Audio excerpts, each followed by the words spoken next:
Ding dong. Ooh. Hi. Hello. Welcome on in. This is the official start of my YouTube streamer era. I don't know how this gesture signifies that I'm streaming. It looks like I'm like running. Oh, I'm running. Anyways, hi. Welcome on in. Hope you're having a great day. If not, you know, I hope I can change that a little bit. But yes, I'm officially going to be streaming on YouTube for the foreseeable future. So fuck Twitch. No. Well, yes and no, actually. Also, hi Fergie, good to see you. Very fresh, very cutesy, very demure, upcoming streamer. Yes. But honestly, it is what it is. The way that I'm feeling, okay, yeah, let's get it together. Okay, let's get it together. So, I've been banned from Twitch, indefinite suspension to be exact. This happened on Sunday. And what happened was I was having a conversation about moderation on social media platforms such as Twitch and Twitter and etc. And I gave the example of like a terrible username that people would have. And as a joke, one of my friends clipped that out of context, not knowing, and I didn't know this either, that clips on Twitch get auto scanned for they just get auto scanned, I guess, now. And so that immediately got me an indefinite suspension, which means that I'm permanently banned as of Sunday. I immediately try to get it back. I try to appeal it, and I immediately get rejected. Like within maybe, this all happened on Sunday while I was streaming. Like I got banned while I was streaming, and I got here on YouTube and I started streaming and I appealed live on stream. So y'all heard what I said in my appeal and stuff like that. Within the same stream, it was like an hour stream, and within like 5 to 10 minutes I got the email that my thing was rejected. So I figured that I could do it again, maybe within like maybe 24 hours, 48 hours, something of the sort. It seems like I can't, and I don't know when I'll be able to do another appeal. I did hear, or not hear, I did read, I can read, turns out. No, that's something I found out. No, just kidding. In the midst of all of this, this could be wrong. This could be information that's not correct. But I did look into it. And it seems as though, I forget if it's like within 6 months or 60 days. Very different, I know, but I know there's like a specific amount of time that I would have to wait, and I think it's like 6 months if I'm not mistaken, until I can ask for like a channel reinstatement sort of thing. So that would probably mean that I would, like, I don't know how I would do any of this, but I would, I guess, plead my case and try to get my account back, and then I think it's like 6 months. I forget. I remember telling someone about this, but I do think it's like 6 months. Yes.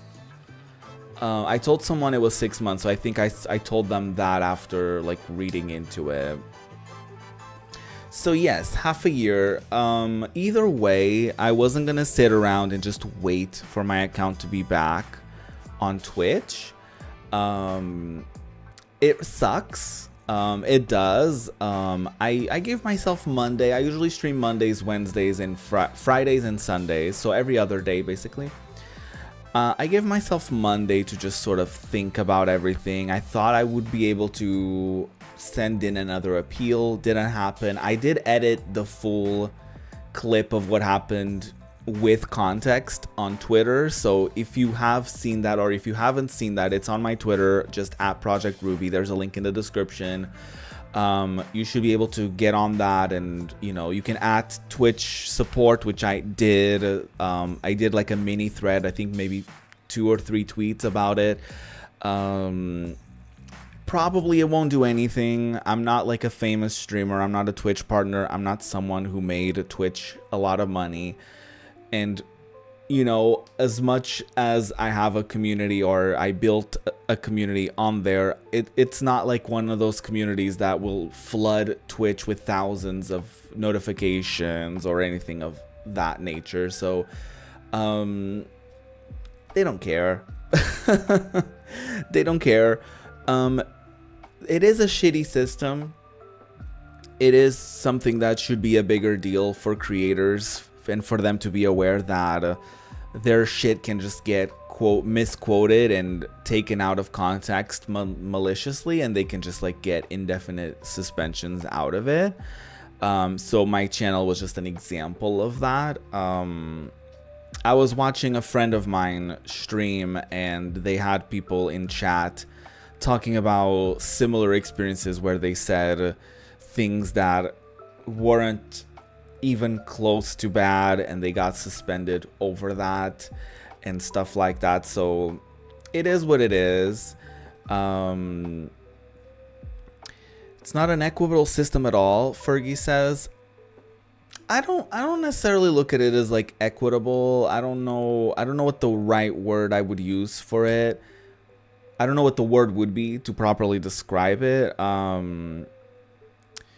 It's the usual thing. Like when someone with a lot of followers on Twitter complains about something that happened to them, a lot of people rile up around them, and they, sometimes shit happens and things change with that. But if you don't have that big of a platform, it is what it is. And I think I might make a follow-up post about the importance of like everyone who streams on Twitch should be careful, because something can be taken out of context. This was taken out of context as a joke between friends, and it was gonna quickly be a deleted clip, but we didn't know about like the scanning of the clips and anything like that, so it just ended up, I just ended up getting banned within that timeline. So it is what it is. I don't blame at all my friend Percy for the clip. Yeah, Percy, I think Percy's fine. Percy sent like a very lengthy email to Twitch. Probably will be ignored. There's probably not going to be an outcome out of that. But I think Percy's fine. We've like joked about it since, and it is what it is. But it should be a warning to other streamers that their shit can just get clocked out of context and taken out of context. Not clocked, taken out of context, and they can get banned the same way that I did. Not even like a, you know, a little tapping on the shoulder like, hey, like this is a clip and something, explain yourself, or you know what I mean? And the fact that it was probably automatically rejected because it didn't have the words like I'm sorry in the appeal, or you know what I mean? I don't know. This is just my theory because I was reading about like appeals and stuff like that after I submitted my own, and I think they say something like, you know, they want people to acknowledge that they did something wrong, and they want to, you know, all that stuff. So it's like my appeal was mostly like, hey, this was taken out of context, and I got automatically banned. So like, what's up with that? So you know what I mean? But it is what it is. I'm not going to dwell on it too much. I just wanted to give y'all an update on the situation. So I'm still banned, and I probably will be for the foreseeable future. And that's fine. You know, like I've had a lot of time to think about it and to feel a lot of feelings about it. Most of them just like at first, the day it happened, I was just like, this is funny, this is silly, what? And then the more serious stuff got, as in like, oh shit, it's an indefinite ban. Oh shit, this is probably not gonna, you know, fix itself anytime soon. That's when I started feeling bummed out, I guess. Like, damn, this is how it's gonna go. You know what I mean? That's how I felt. Not necessarily about like, oh no, I'm not gonna be able to stream on Twitch anymore, because I didn't really have too much to lose on there, to be honest. I told a couple people this. I may have said this on Sunday's stream, but I didn't have much to lose on there. So to me, it's not like, that's not the issue.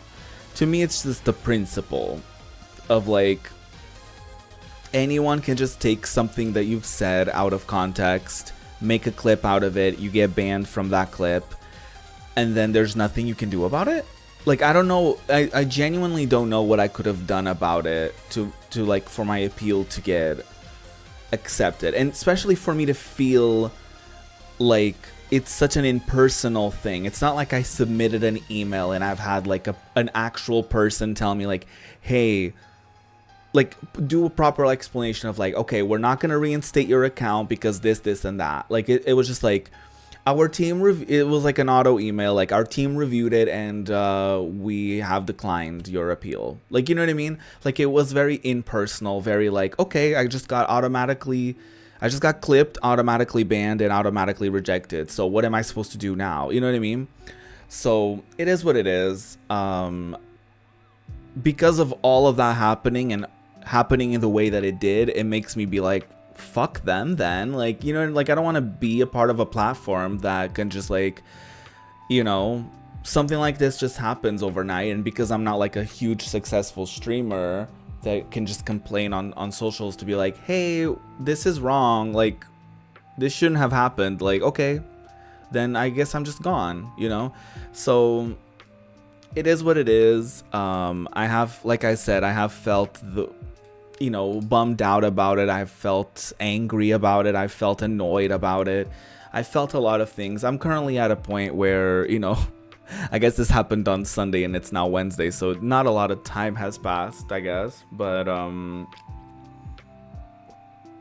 feeling at peace with it. To me, it's funny because my friend Ruin actually told me that like you were talking about like streaming on YouTube the week it happened, so maybe I'm a witch. But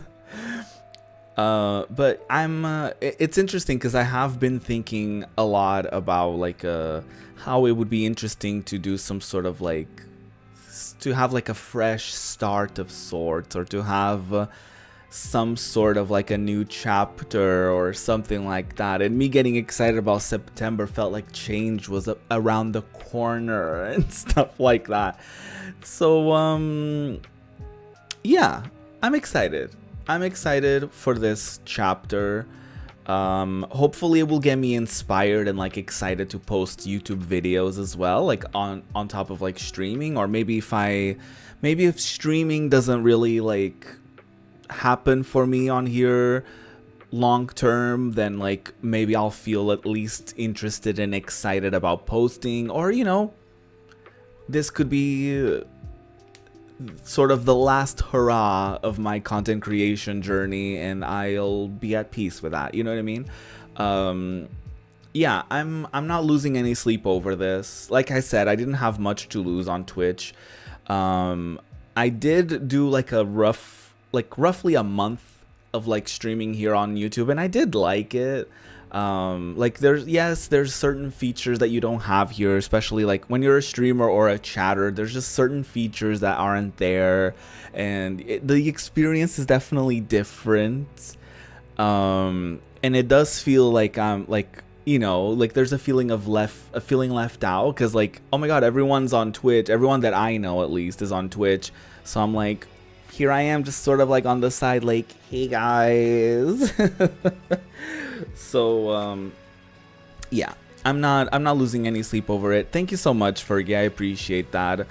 I hope you're right. I hope you're right. Things are gonna be a little scuffed for a little. I hate using that expression, but like, you know, the streams are, I'm gonna have to figure out like widgets that work on YouTube and stuff like that for like stuff here on YouTube, but I'm fine. I'm fine.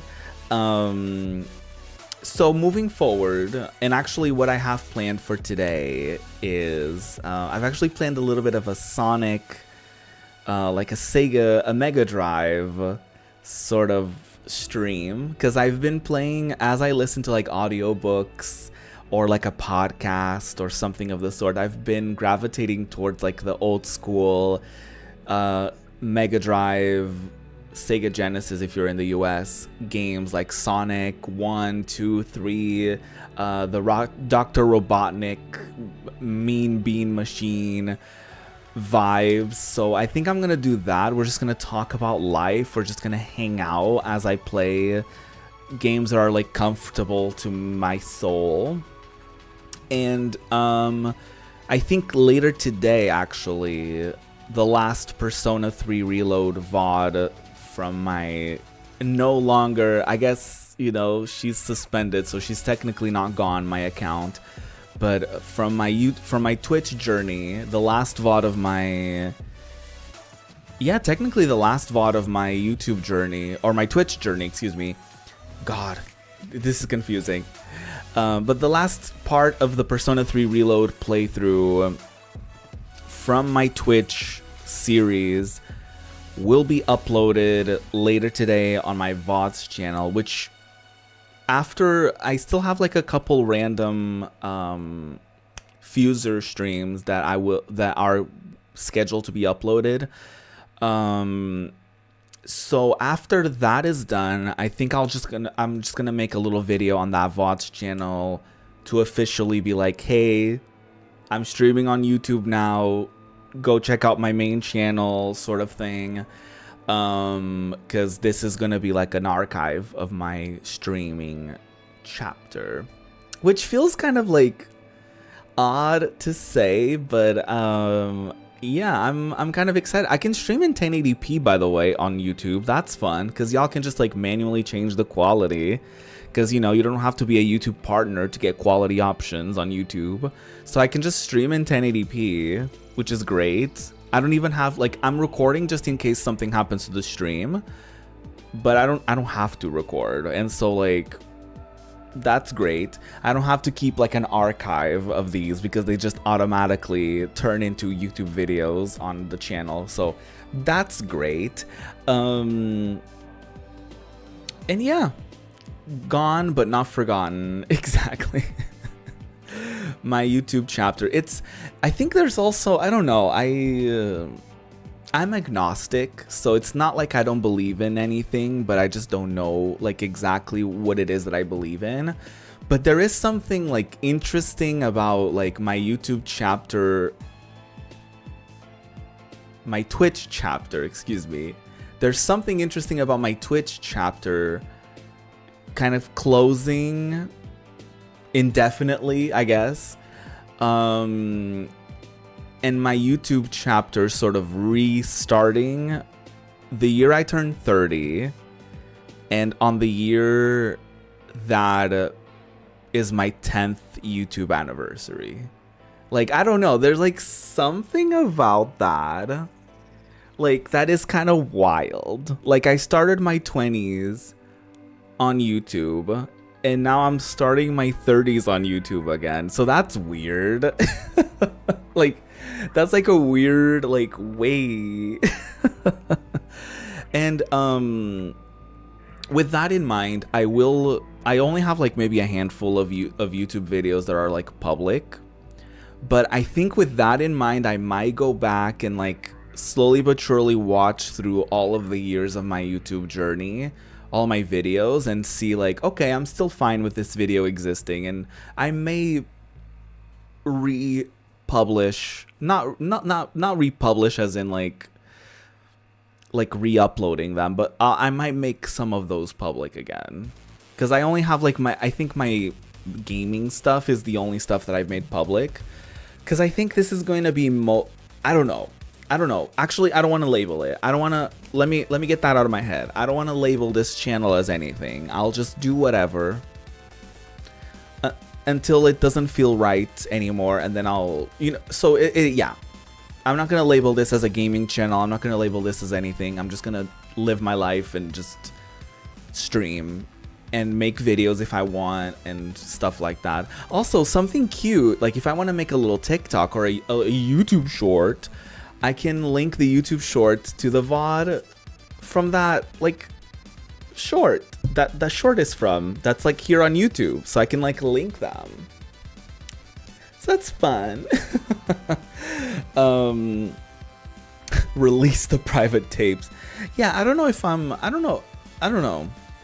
always get very cringy when it comes to like looking back at like old videos of mine and stuff like that. So yeah, which is interesting that I have basically like roughly 8 years of Twitch VODs on my, like, just publicly available, and God knows what I've said and done on those streams, but it is what it is. But I don't know if I feel similarly with my YouTube. I have always had a weird relationship with my YouTube channel. I've always felt like I had to have like a specific direction with it. I've always felt like whenever I wanted to sort of rebrand, I've like, okay, I'm gonna private these videos because they don't represent me anymore. And then over the years, there's just like a weird amalgamation of different genres of videos, different types of things that I've done over the years that sometimes I look back and I'm like, well, that's a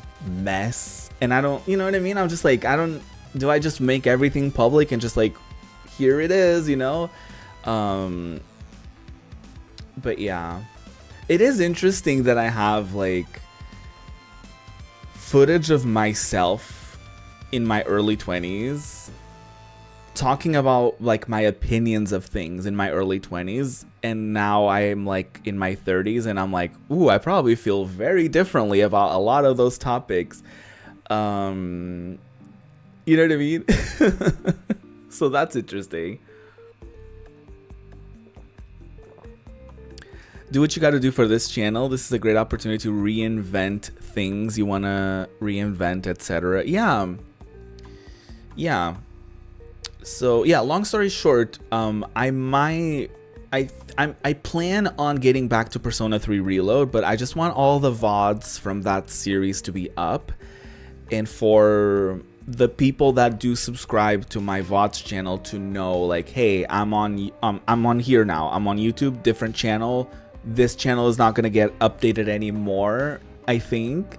So just go to my main channel and I'll be on there. You know what I mean? And so before that happens, which I think that might happen by maybe Friday or maybe by Sunday, I'll just continue Persona 3 Reload, I think, on here. And yeah, I can just link to the VODs channel playlist. I might feature that playlist on this channel as well, so that people can have like a thing.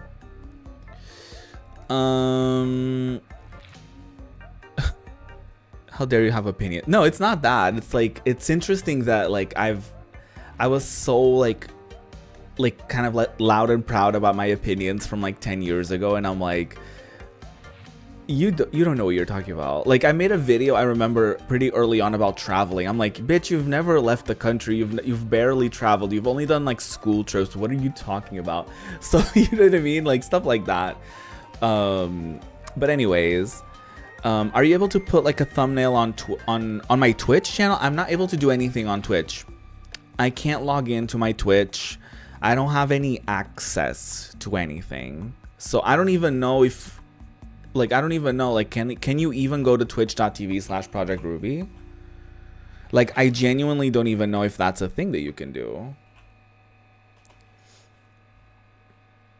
Yeah. It just says the channel is currently unavailable due to a violation of Twitch's community guidelines or terms of service.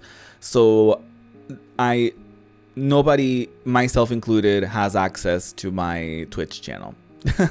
So good thing I have my archive channel in the description, so that my VODs aren't gone forever. I might even upload the stream that got me banned, to be honest. I might even upload that VOD just, you know, just so people know what happened, you know, and that footage isn't lost in time, like lost media, you know. So yeah, I can't do anything about Twitch. The only thing I can do is go to appeals.twitch or something like that. It was just the one. It was just the F1 that I said that I'm allowed to say, but you know, that I can't say on here. Yeah, the language. It was just the one word that I'm allowed to say, but I may not say here on YouTube. Just in case. The funny thing is that there's so many streams in which I, a queer person, have said the British cigarette word throughout many streams, but because it didn't get clipped, it's fine. Like, you know what I mean? Like, that's so weird. But anyways, maybe I deserved it. Maybe I deserved it. Whatever. Either way, that's the plan. I'm gonna stream on here. I don't know if I'll ever change my mind about that. I don't really have a choice, because I can't make a new account on Twitch, by the way. Like, according to Twitch's terms of service, like, I can't do anything that, like, what's the word for me to like circumvent the fact that I'm banned. So it's like, technically I'm not allowed to have like an alt on Twitch, you know what I mean? Because that would mean that I'm like still on there, but like I'm not supposed to because I've been banned, you know what I mean? So it's like a whole thing. So that's the shitty part, like, you know? Yeah, because they're like, you know, we can make it worse, and I'm like, I'm already indefinitely banned, so, like, you know what I mean? A part of me is like, okay, but yeah, legally I'm not allowed to have a like an alt or anything on Twitch, so I can just like, I can still watch streams like logged off, I guess. Like, I can still watch people's streams, but I think I'm still allowed to do that, but yeah, I'm not allowed to, like, you know, create a second account that's like Project Ruby 2 and I'm like still streaming on there and stuff like that, you know what I mean? Like, I can't do that. And I'm also not even allowed to be like on other people's channels. So like, if someone is doing like an event or a podcast, I'm not allowed to be on their channel on Twitch because they will get in trouble. I'm also not allowed to be even like in the background of someone's stream. So like I'm not even like I can't be on anyone's streams on Twitch in any capacity. Hi, you are not late. No. Welcome on in. How do I say your name? How do I pronounce your name? I would love to be able to properly say hi to you. But how are you doing?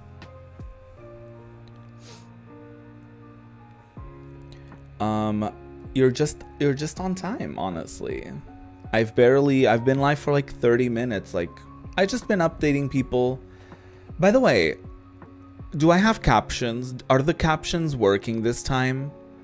Because I think I enabled that setting before I started the stream. I don't know how it works, but I think maybe I should have captions. Let me know. You have them on, but nothing is coming up. Really? Interesting. I'll have to look into that. I'll have to look into that. Thank you for letting me know.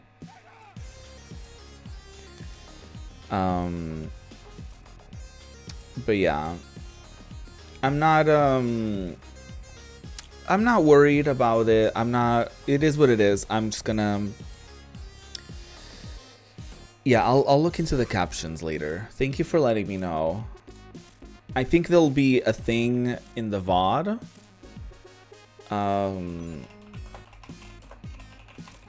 But I guess they're not a thing like live captions or anything of the sort. So I'll look into that later. So yeah, any pending things on Twitch, like Persona 3 Reload will be, I think, finished here. I also recently created an official backlog list. So that's actually kind of exciting that I'll be able to do all of that here. You know what I mean? So that's fun. So I'll be starting like after I'm done with Persona 3 Reload. I will be creating like starting new playthroughs and stuff like that on here. So very exciting. I do think it makes sense for me to finish Persona 3 Reload. I think. Just, you know, it does feel weird that all of those streams will be sort of across two different channels. But I guess in a way it's kind of poetic. It's kind of like a transitional piece. You know, it's kind of like a transition between both platforms, I suppose. And that's like the little, bow that ties kind of both together, both chapters together. But this feels exciting. This feels rather exciting to be on here. And yeah, I'm looking forward to it. I do need to... That's not what I didn't mean to do that. I want to boot up some Mega Drive games, some Genesis classics. Depending on your region, you might, call it a different console. But I've always loved the name Mega Drive. It's so fierce. And yeah, I'm just gonna do what I've been doing off stream, which is just like enjoying lovely games that I grew up with. And, we're just gonna chit chat about life. We're gonna chit chat about things. And, it feels correct that that kind of like my first stream into this new chapter of me streaming on YouTube is like basically one of the first games that I've ever streamed, period. You know what I mean? So there's something rather exciting about that.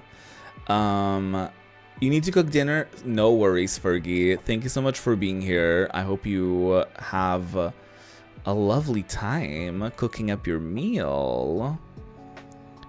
Being the cookstress that you are, slaying very iconically, I would say.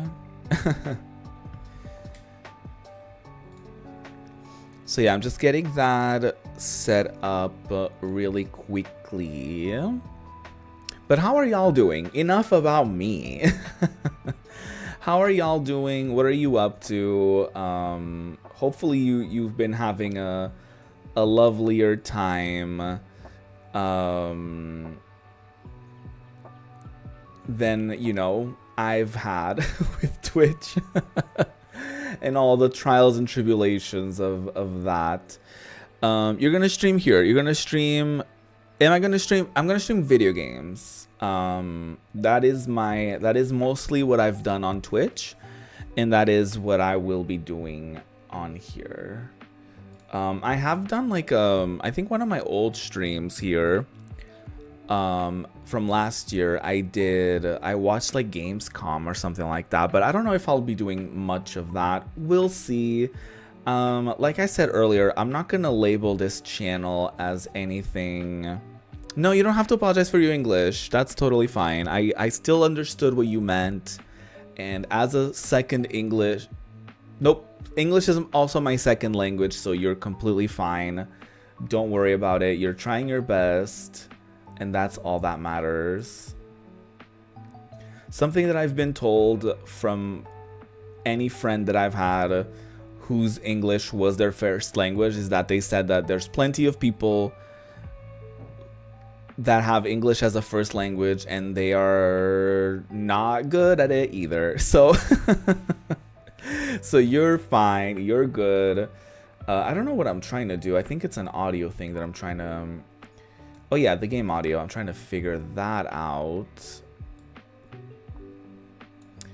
Oh, this is such a mess.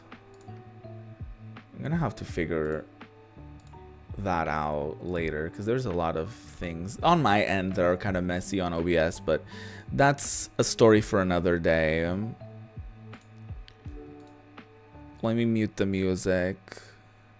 Let me bring you to my virtual bedroom, I guess. So yeah, I think I'm gonna start with a classic, with one of the first video games I've ever played, Sonic the Hedgehog. It's a game that's very important to me. It's one of my favorite video game series, period. So I think it makes sense that this is what I'm gonna be doing for my first stream, you know, as a like YouTube streamer now, you know. Let me know if the audio is good. I think that's good. That might not, I think that's not too loud, too quiet, just right, I would say. But yeah, this is, I don't really intend for this to be like a proper playthrough or anything. We're just gonna like talk. Wait a minute. I realized. Yes, there's double audio. Hold on. Good thing I realized that in time.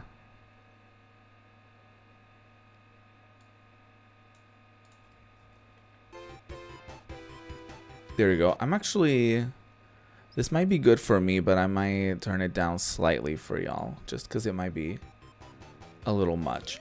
But yeah, I'm not really intending for this to be like a full-blown, super professional playthrough. Like, I just want to play something as I chit-chat to y'all about life, about what we're all like up to in this new chapter of my life.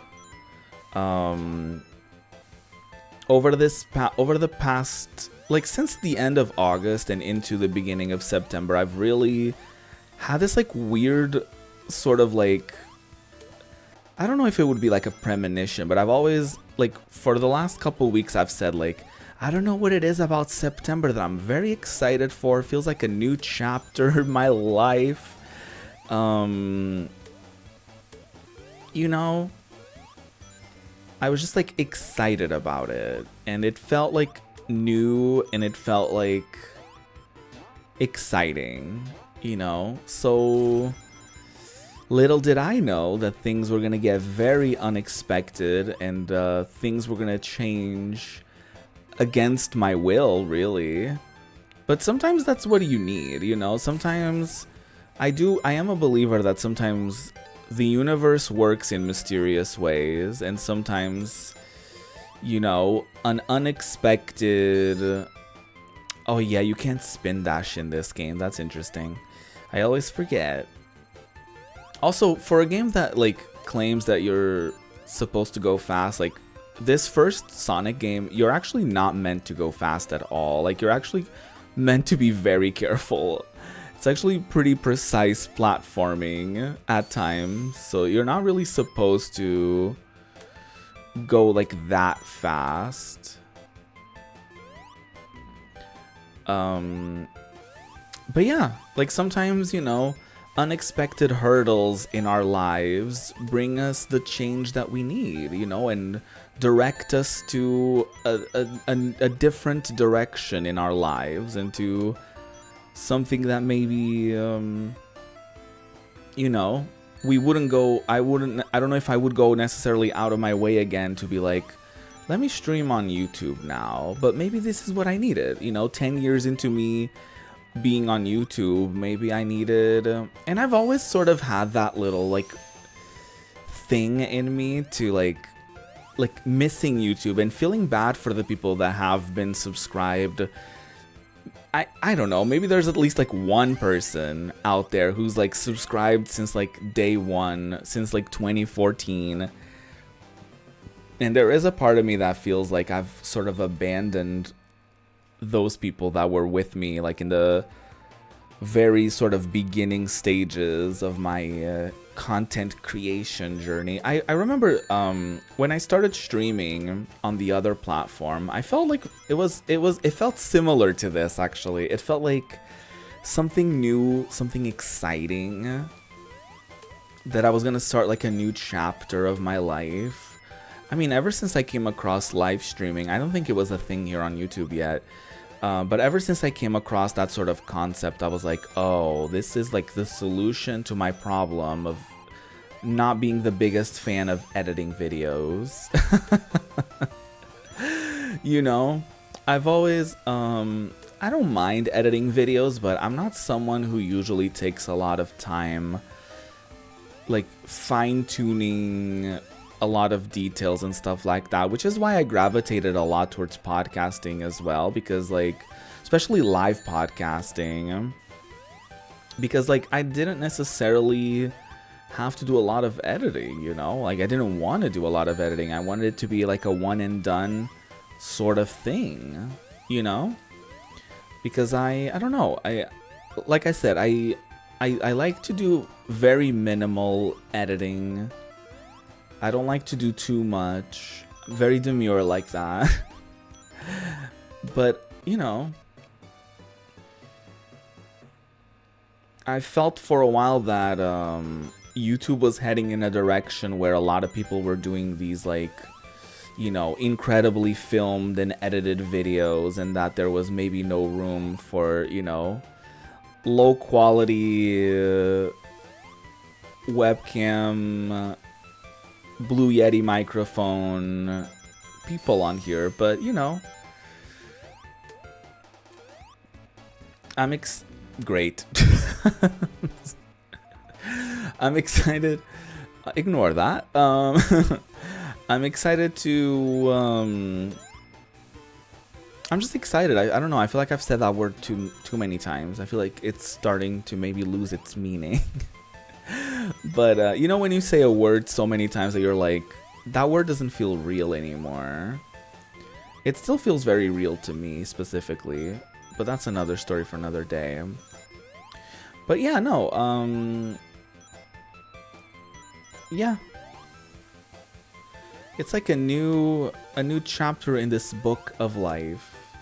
And I do find it very ironic that, again, like, this new page is opening up the year I turned 30, and the year it's officially been 10 years since I started on YouTube. So, like, there's something about that that's, like, kind of interesting to think about, you know? I forget how many rings you're supposed to have by the end of a level in order for you to qualify to do the bonus Chaos Emerald level. Oh! I mean, clearly I have enough, so there's that. These bonus levels are kind of rotted, though, I will say. They're very overstimulating. Because there's like a huge rotating pattern in the background. And then there's the rotating platforms. Ooh, ooh. And that's that. So I don't think... I mean, maybe I have, but I don't think I've ever legitimately beat this game with all the Chaos Emeralds. I think I have, like, maybe with, like, save states and stuff like that. You know what I mean? But I don't think I've ever done it, like, properly. And honestly, I don't know if I care to ever do it properly. Like, the, one thing I will say, I grew up with the Master System port of this, which is a very... It's like an entirely different game. But I do love it. I did consider streaming that instead today, to be honest. But, I don't know. If I get stuck here and I want to start... not Pokemon. And I want to start Sonic 2, I could just, like, do that. You know what I mean? And it's, like, easier to do that. But yeah, it's interesting because I've said, like, September feels like... I think it's because of school, like, because it's like a new school year, usually. It always feels like a... And I feel like that's when a lot of people come, like, back to work from vacation, stuff like that. So, it like, I feel like I have been sort of conditioned to, in a way, think that, like, oh yeah, September, it's, like, almost like a new year, you know? Like, it's New Year's before New Year's, I guess. Oh, I hate this item. Like, I hate, like, being sped up. We already go fast enough. We don't need we don't need that kind of drama. Ooh, oh, that was pretty good, actually. That was, like, pro gamer vibes, I feel.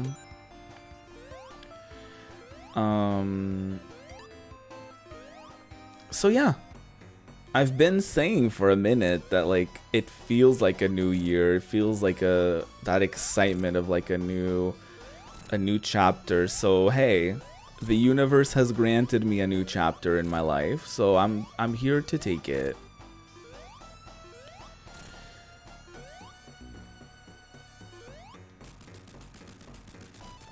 But yeah, what are y'all up to? What are y'all doing? Are y'all at work today? Do you have the day off? Do you have any specific things that you're, like, looking forward to this week or this month or anything like that? Anything you've been enjoying recently?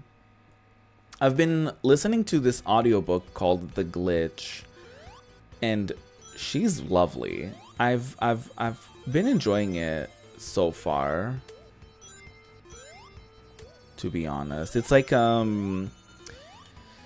it's basically the whole concept of it is like someone who's like, oh, my life is full of regrets. I would love to go back in time and fix them. And then they get the opportunity to do that and be like, well, how about you go 5 years back in time, see what you can actually fix. And I'm interested in seeing, like, what the takeaway is for that story. I assume it will be something like, you know, you can't control things, or even if you go back, things would have been the same, sort of thing. I like that sort of vibe. I listened to the Midnight Library, and it was not similar in that aspect, but that that book, that audiobook, well, it's a book. I just happened to listen to it, but that book's whole thing is like, what if I took another path with my life? What if instead of I don't know, what if instead of studying to become a doctor, what if I studied to become a lawyer? Or, you know, like stuff like that. Everyone has those feelings of, like, the what ifs in life. Like, what if I pursued a different career path? What if I did, what if I made different decisions throughout my life? And so the lesson in that was that, I mean, it seems very rudimentary, but the lesson in that is basically that, like, everything has like a positive and a negative. So it's like, you know, in that particular story, it's like if she went back and became like a marine biologist, she wouldn't have, you know, time for her family, or I don't know, I'm just making stuff up. I don't, you know, I don't remember specific examples from the book, but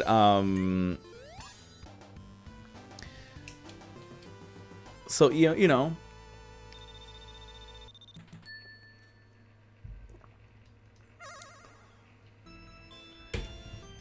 Oh, you're watching me with a VPN because YouTube at work is not faster. Oh my god. Oh, well, that goes.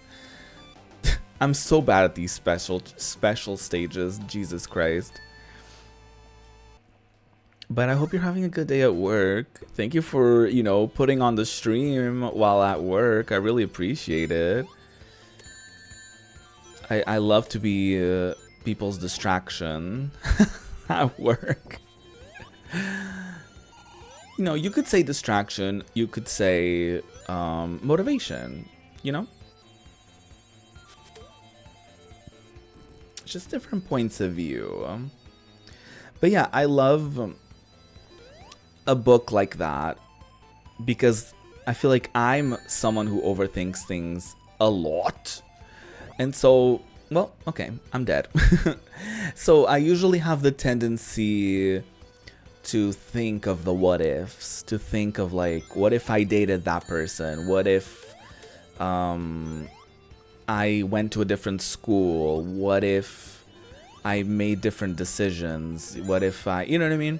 So I'm always interested in that. So it was cool that that book sort of had the thing of like, you know what? I'm actually happy to go back to my life the way it is because it all happened the way it was supposed to. It all happened not even the way it was supposed to. It just happened the way that it happened. Like, it is what it is. Like, and for all the, you know, pros and cons of the current life that we're living, if we were living a different life, we would have had other, you know, pros and cons about it, you know? So I guess there's like no there is no version of ourselves that could have it all. You know what I mean? Is, I guess, the point of that film. Not film. I keep saying film. The the point of that book. It would be interesting to see a film of that, actually.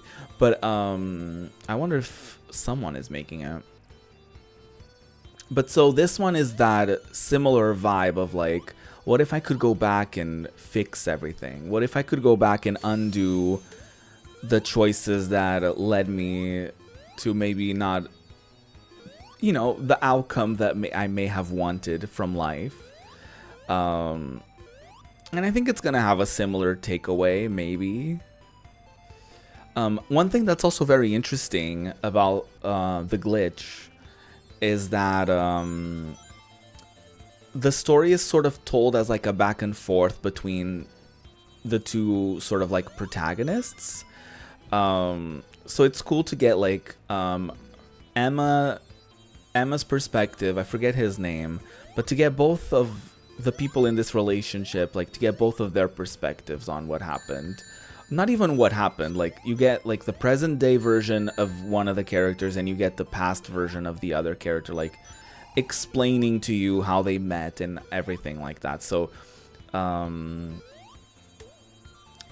interested in seeing how the story sort of develops, what the takeaway is gonna be from it, and yeah, I'll keep you updated on my thoughts, feelings, and concerns about that book. Yeah. So that's what I've mostly been enjoying. Like, obviously, like a podcast here and there. I always fuck with an episode of The Bald and the Beautiful. I want to catch up on the Glee podcast that Jenna and Kevin have together, two of the cast members from Glee. They have like a Glee recap podcast that I haven't. It's funny because once they got to season 4, for some reason I've been less interested or less. Well, there were also some issues with Spotify. Like it wasn't like I was following the podcast, but it wasn't giving me like updates on it every week. So I had to go to like an external thing. But I think that glitch has been fixed on my Spotify. So I think I can just resume. But either way, I'm waiting for my free trial of Audible to run out so that I'll listen to that, For the time being, I want to listen to books that they have on their subscription thing. While I still have the subscription, and then once my subscription officially runs out, I'll just like do something else with my time.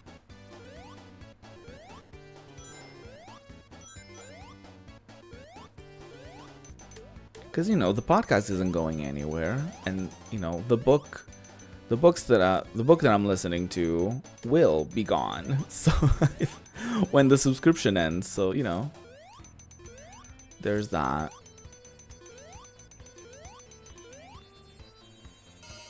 Oh, no bonus stage for me. I wonder how many rings I need to have. I wonder if it's like over 50, maybe over 60.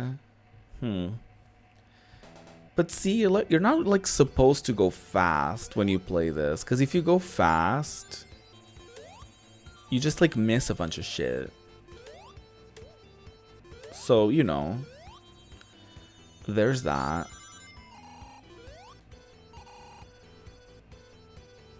Oh, sorry. Just was like bobbing the camera up and down. These bitches always ruin my day. Oh, okay, thanks. Barely touched that.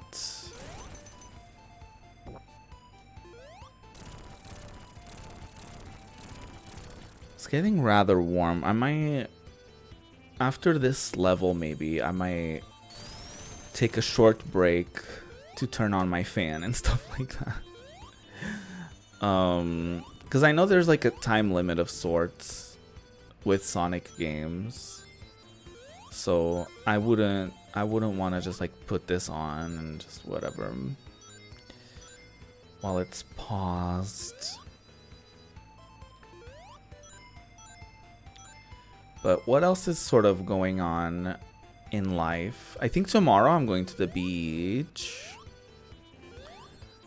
A little beach moment. I usually don't do like an all day sort of thing at the beach. Like me and Mama Ruby are just gonna, get on a bus, go to a beach that we haven't been to in a long time. And we're just sort of gonna like walk around, bring our own like little lunch, have lunch at the beach, enjoy the scenery, enjoy the vibes for a few hours, and then die. No. Just in game. And then, come back home. I'm looking forward to that quite a lot.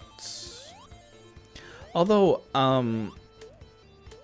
it wouldn't be the worst thing to bring like a book. For me, like an audiobook specifically. Because, I like an audiobook. What can I say? Not sponsored, but I really do enjoy an audiobook. It just hits different. I don't know what it is about it, okay? It just hits different. I like it. I can play video games while I listen to a book. So that's always great. If you can play a game whilst doing another enjoyable activity.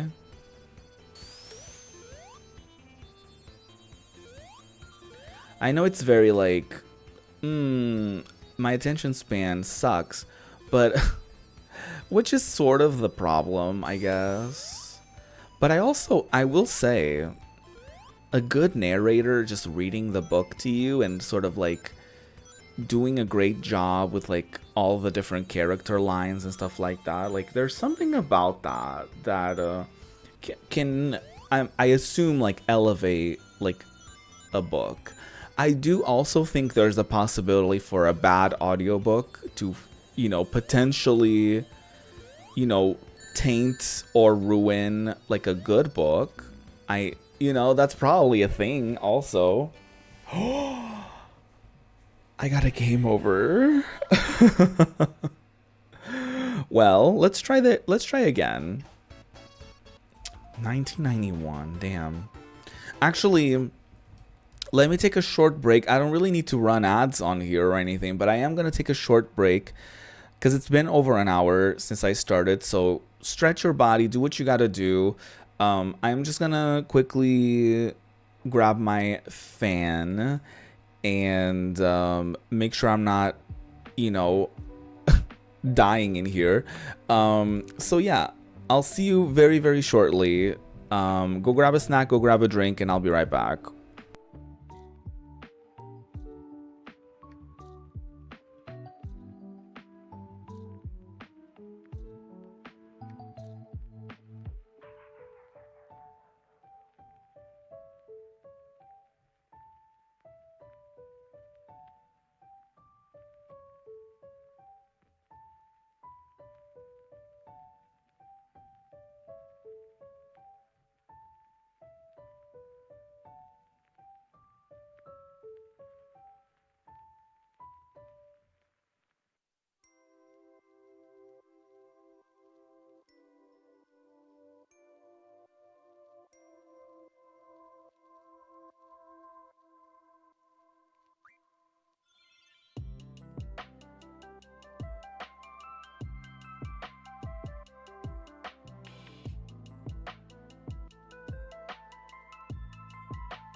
Welcome back. I got some crackers that I'm gonna be munching on during the stream. So that's fun. This music is from actually the little music player in the corner tells you which artist did each song. But most of these songs are from oh my god, Game Chops. So if you use Spotify, I can give you the link to their page. Very nice music. They have a lot of video game music, like remixes and stuff like that. So it's very, very nice. Thank you. Thank you so much. Yeah, I'm just gonna eat the crackers while I play.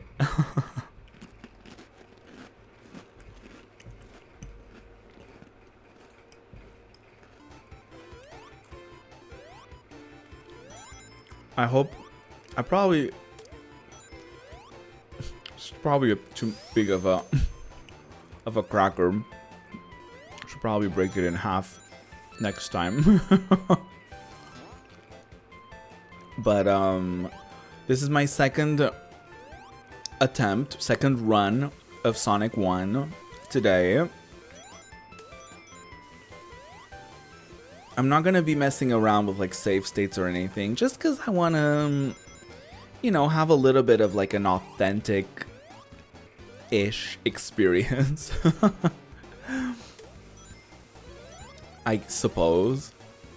And see how far I can sort of, you know, go in each of these runs, I guess.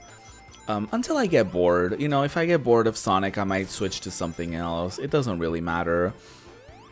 Today is a bit of a catch-up.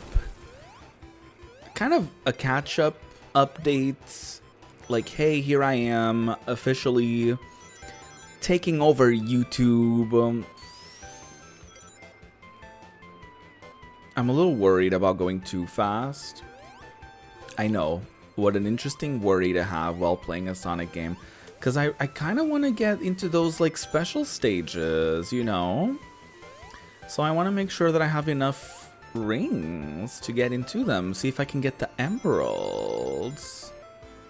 Because, oh, no. I don't even know how many I'm supposed to... Oh! I think it's over 50. I think it might be over 50.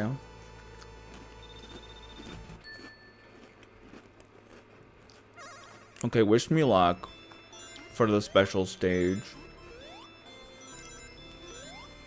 Every time I hit that, it rotates. Oh my god. Oh my god, I'm stuck here. Wait. Let me wait until it, like, rotates. There you go. Oh my god. Oh. I don't know where I'm supposed to go. No! Everyone calm down. Okay, I made it to this side. There's the emerald. I see the emerald. I would love to attain it. Oh. Oh my god. I'm trying my best. Oh. Oh. One emerald down. I forget how many there are. Is it 7 or is it 8? I forget. And I also got a new continue, so that's great. Ooh. Fun times.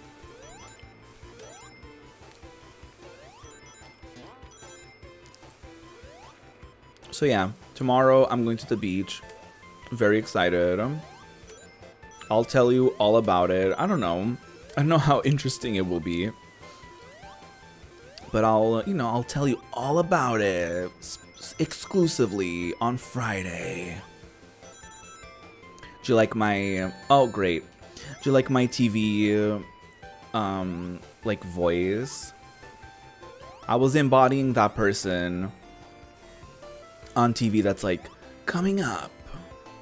Next on True Blood. This week on America's Next Top Model. Oh, well, okay. I just got stuck in there. Okay, interesting. I thought I could have, like, bounced out of that or something, but nope.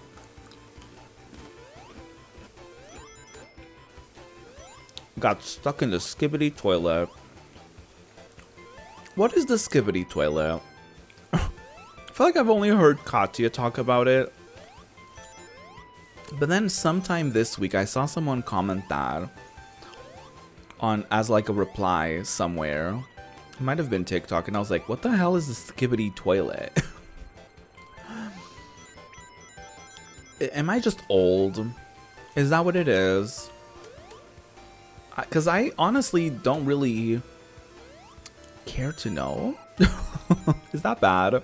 I'm like, you know, once we reach to the stage where the joke is like, or the fun thing to say is like Skibidi toilet, maybe I don't want to know, you know? Maybe I don't want to be a part of that. You know? Just something to think about.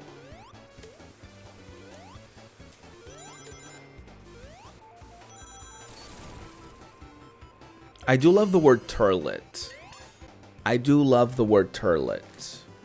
Not toilet, turlet.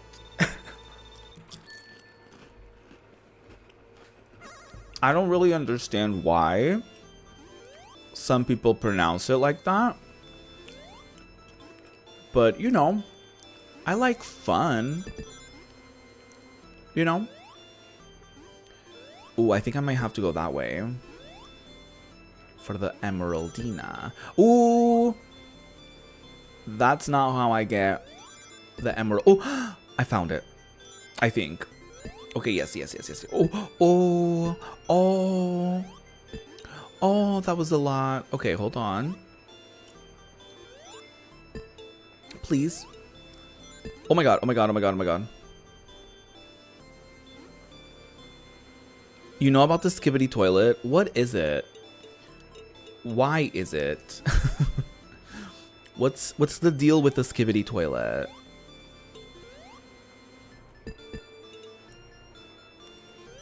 There's lore to the Skibidi toilet? Oh my god.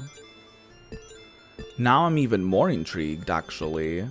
Because I thought it was just a silly thing. But if there's like a whole fucking story to it, I want to know. I'm nosy. Ooh, no. Oh, come on. I just want the emerald. That's not like, I'm not asking for too much. You know what I mean? I'm not asking for a Skibidi toilet. I'm just asking for a Chaos Emerald, and I don't think I'm asking for too much. Oh, I think I got it. Oh. That's why you don't count the eggs before they hatch or something. Is that the word? Is that the proverb? Oh. Put that on your Skibidi toilet and flush it.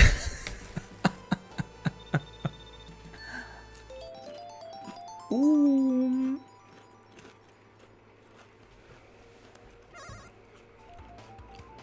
Two emeralds down the Skibidi toilet. I need to stop. I don't know why I started. But I need to stop. Whatever this is, needs to stop.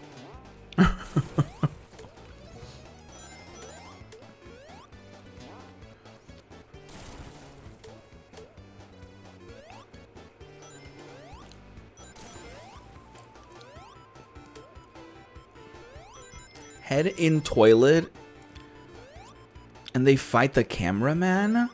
Oh, so is it like a meme? Is it like a thing that someone did on a video that became sort of like a thing? That does sound strange.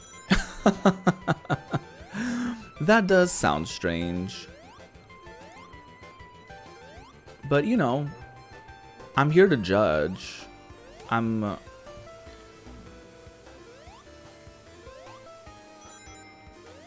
rather judgy. No, I'm not. I'm really not. Sometimes, I guess. I don't know. Define judgy. You know,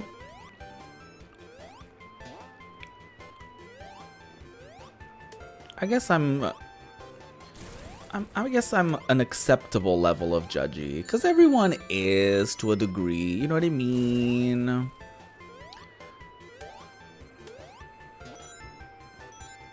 So, you know, because we all want to make ourselves feel better about ourselves. You know, that's why we love reality TV as a society, right? Because we see people and we're like, my Skibidi toilet would never. I don't know if I'm even saying that right. I don't even know if I'm saying that right, but you know, it's fine. It's fine. Men used to go to war. Now they shove their heads into Skibidi toilet.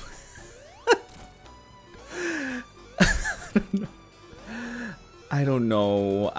What I know is that I just beat Eggman and I have 2 Chaos Emeralds, and that's all that really matters.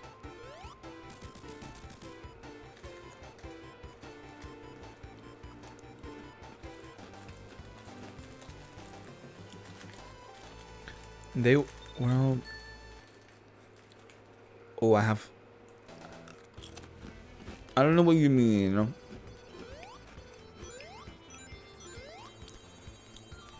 In their world, gonna really war? Yeah, I don't know what you mean. Do you want to elaborate that?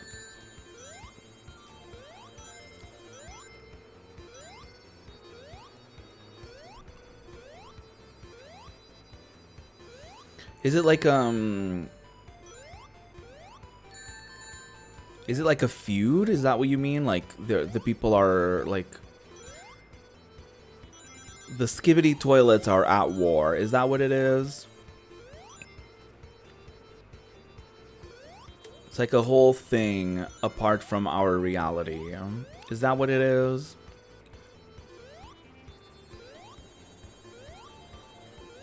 I'm just taking creative liberties with the Skibidi Toilet. Actually, I'm at a point where I don't know if I even care about the original lore. I'm just making it up.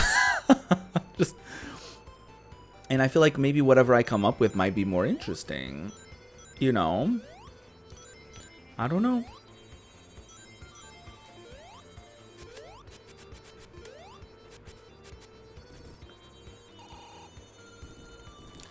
You know, these crackers aren't all that special, but they're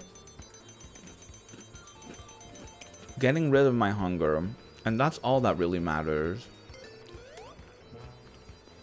And there are no Skibidi Toilets in sight, so I do think that is a plus.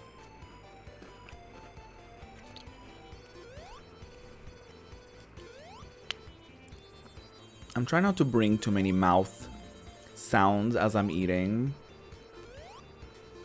but maybe some people would like that. Maybe some people would be into the mouth sounds.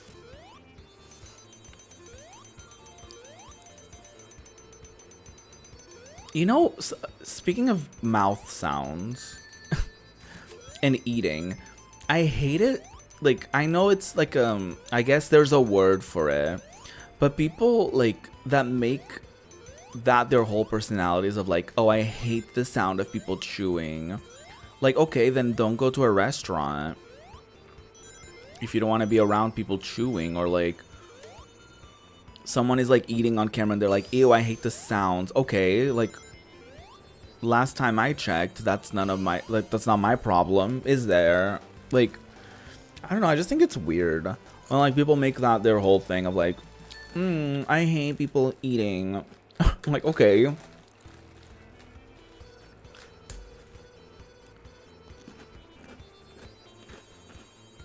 It's okay. Don't worry about it.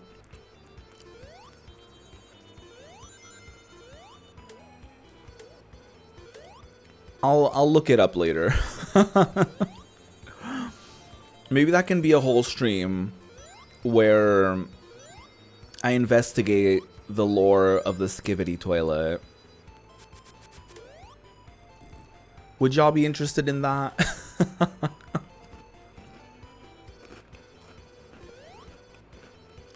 A Skibidi Toilet deep dive. Diving into the Skibidi Toilet itself.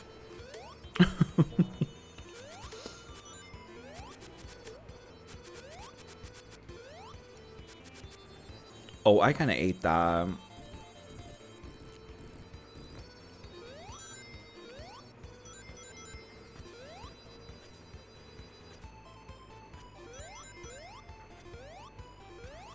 Because I get it. It's one thing, back to the mouth sounds. It's one thing to like, those people that eat with their mouth agape, and you can see them chewing, like you can see the inside of their mouth as they're eating. Like, I get that. That's kind of gross. But like, judging the mouth sounds, like, I'm sorry, there's just some foods that are like juicier than others, and the sounds just sort of happen, you know? And I get it when people are like, oh, I hate the mouth sounds, but you know, it is what it is. But the people that make it like a whole thing, like their whole personality, like, I can't stand it when people make sounds when they eat. Like, okay, have you thought about wearing headphones so that, you know, when you're at the table with other people, you don't, you know, you don't make it their problem?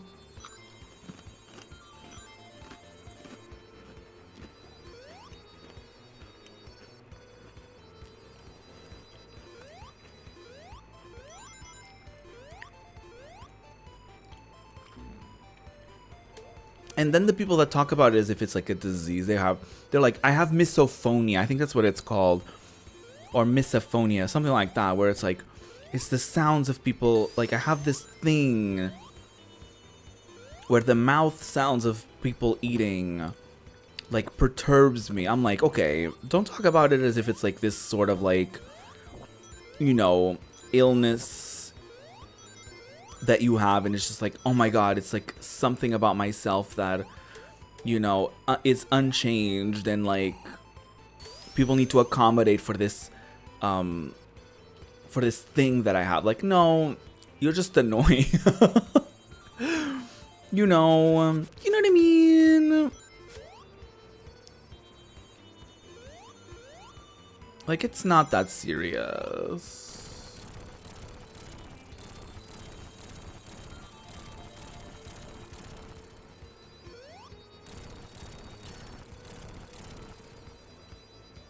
Again, I'm not invalidating that people might feel like involuntary like annoyingness, or they'll like involuntarily like upset when at the sounds and stuff like that, because there are a lot of unpleasant sounds that we all as humans make, but it's when they make it other people's problems, or like when, you know, oh, sorry, this mac and cheese is too juicy for your ears to handle. Like, okay, what do you want me to do about that, mama? You know what I mean?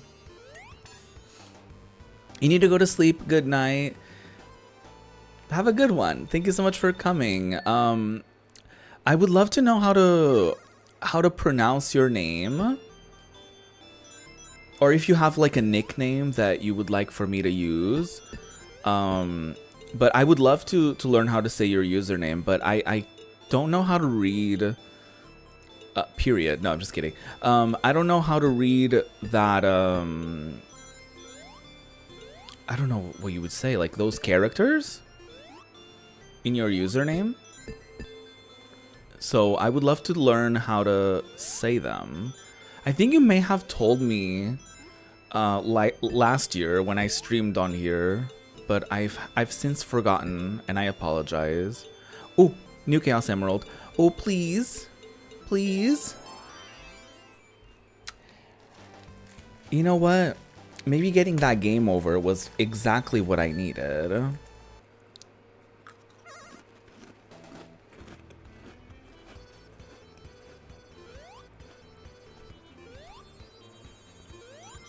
Katya. Okay. I'll make sure to remember that. Okay, no, actually, I'm gonna try to remember that. I'm gonna be honest. My memory isn't great.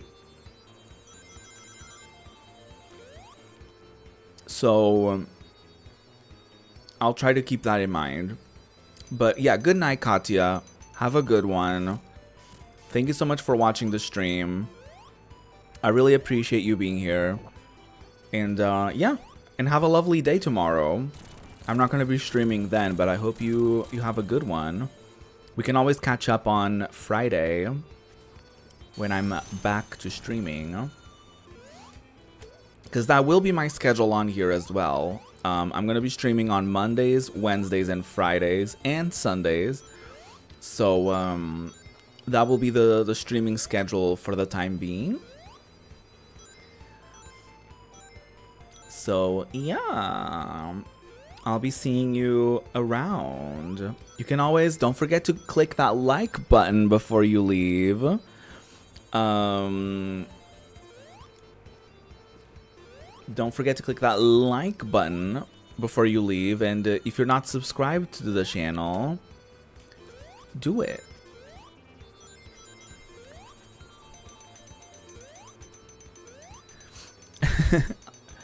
I'll be on your stream. Thank you. I know what you meant. You'll be one of many who will be here. Or not. Maybe you'll be the only one. Either way, I'll be glad to have you here.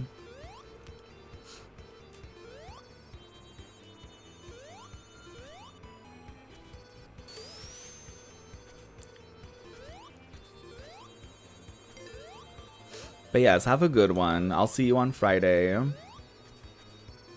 I'll keep on trucking on here. I feel like I'm doing a pretty good job this run. I feel like I'm actually kind of slaying a little bit. You know, not too much, because I'm demure like that, but just enough.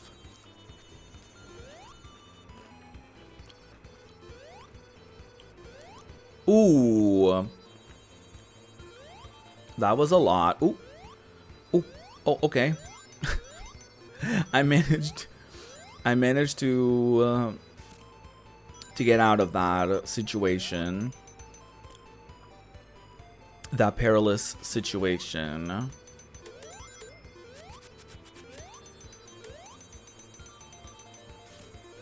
I'm kind of surprised at myself, to be honest. I need to not like gas myself up too much, because that's when things start going downhill for me, and when I start getting overly confident.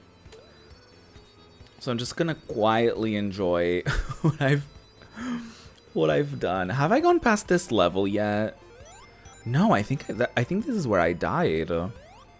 This might have been where I died last time. See, like in this game, you actually need to take your time. Turns out we've been lied to. We don't gotta go fast. We gotta go actually very slow and steady.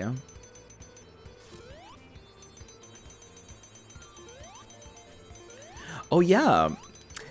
I was gonna say slow and steady wins the race, which reminds me of I guess I'm not gonna I'm not gonna fully spill, but that's a hint to how I will be deciding on future playthroughs on this channel. I'm dead. So stay tuned, because I think it's gonna be a fun little way of getting into the new playthroughs. I actually forget which side I'm supposed to be on. Maybe this way? Oh. But yeah, that's a little hint. I'm not gonna give too much away, okay? Just enough. Ooh. Oh, are you kidding me?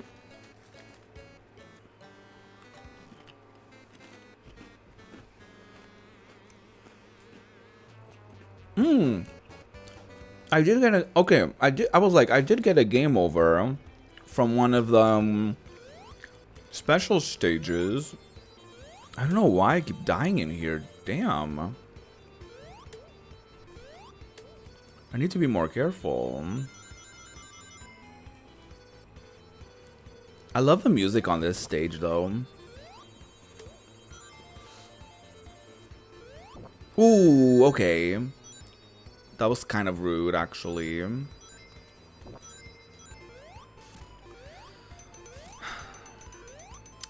I'm so excited for this month. I don't know, I just got that feeling just now as I'm streaming, and it's such a good feeling. I'm like, oh my god, I'm so excited. I know, you know, getting banned isn't great, but I don't know, like, I feel really good about this. I don't know what it is. It's just like an exciting feeling being back on YouTube.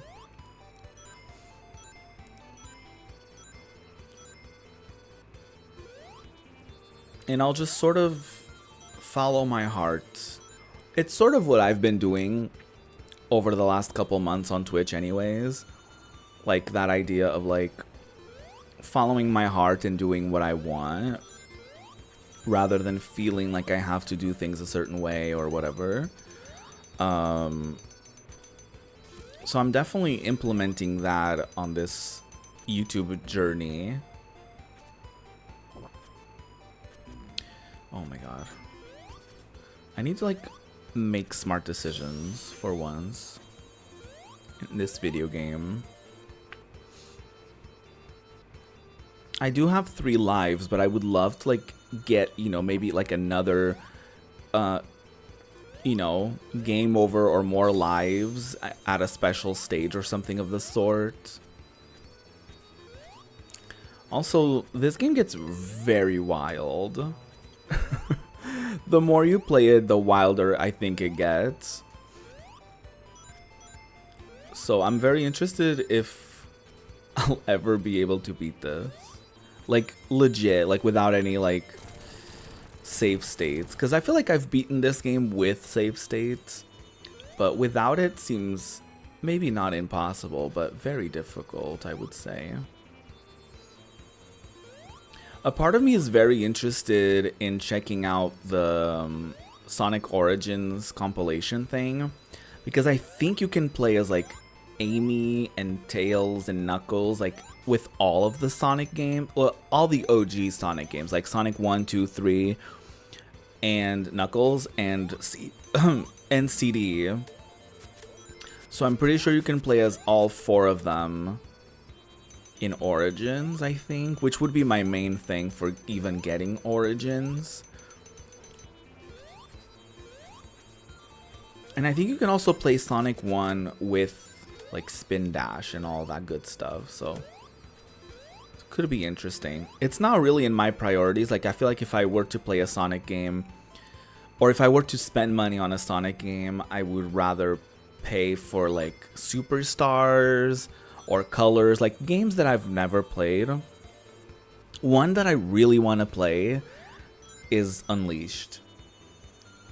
I played a little bit of it on back in the PS2 era.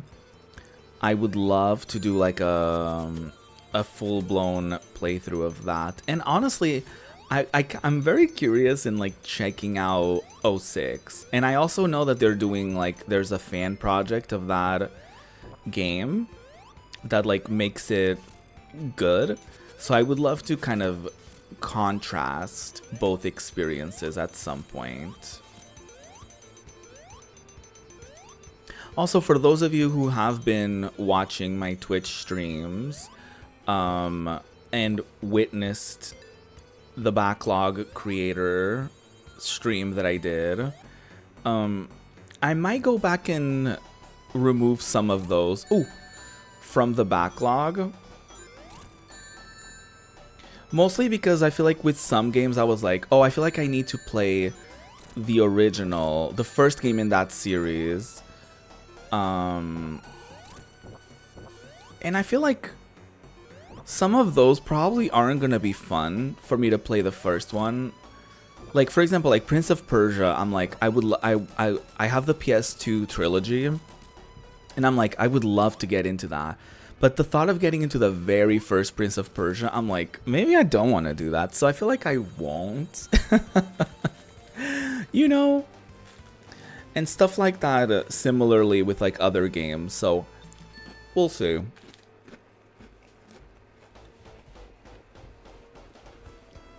Oh my god. We finally made it past level 2. We finally made it past the marble zone. That's exciting. These games still hold up so nicely. The music is so juicy. I love the backgrounds. Like, even like, honestly, the enemy sprites are like cool. You know what I mean? It's so cool to look at the backgrounds and like imagine like where you're at or like what's going on back there, you know? Like, what are those people in the mountains up to? Like, what's going on up there? I've always sort of admired a lot of that, a lot of those elements, especially like when I would play like beat 'em ups, like Streets of Rage or something like that. Well, it was mostly Streets of Rage, to be honest. I would try to find elements in the background of like how maybe we went from stage 1 to stage 2 to be like, and I would do that with Sonic games as well. Like, oh yeah, he just like off camera went down this path and it sort of led him to this like weird, what even is this? Like a weird, like, factory-esque sort of situation, like industrial vibes. Yeah, it's very industrial, I suppose, because there's like a city in the background, so it's very like industrial vibes as we sort of get out of like the out of nature. And then the second one is more of like an abandoned sort of building, and this one is sort of more like in the style of like industrialized robots, factories, I guess, sort of vibes.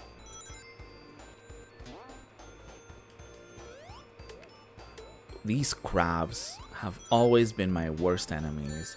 Oh, no, you didn't. That was rude. I don't know.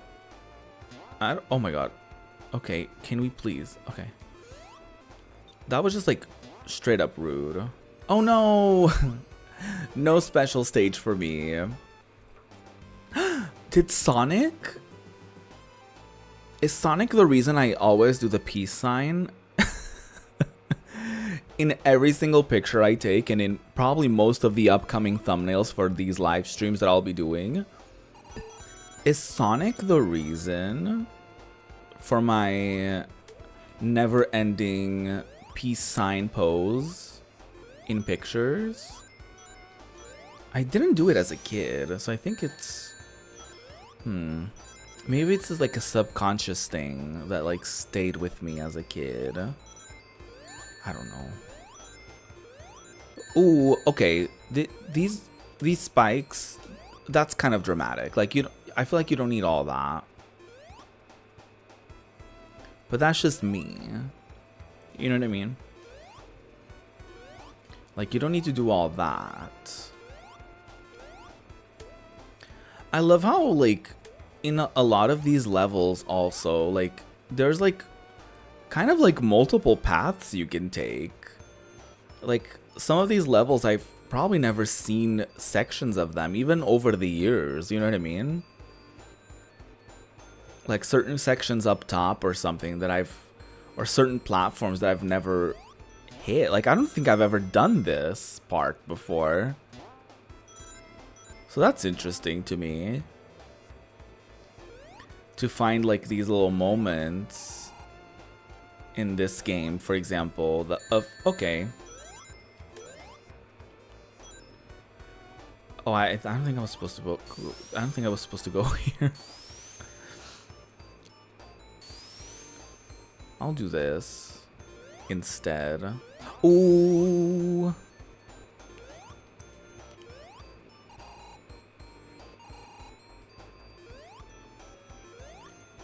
Anyway. Oh. I think that's how you're supposed to do this, actually.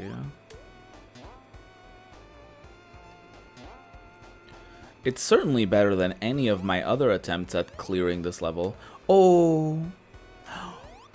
Oh. Oh, come on. Those guys are so rude. Like, who hurt you?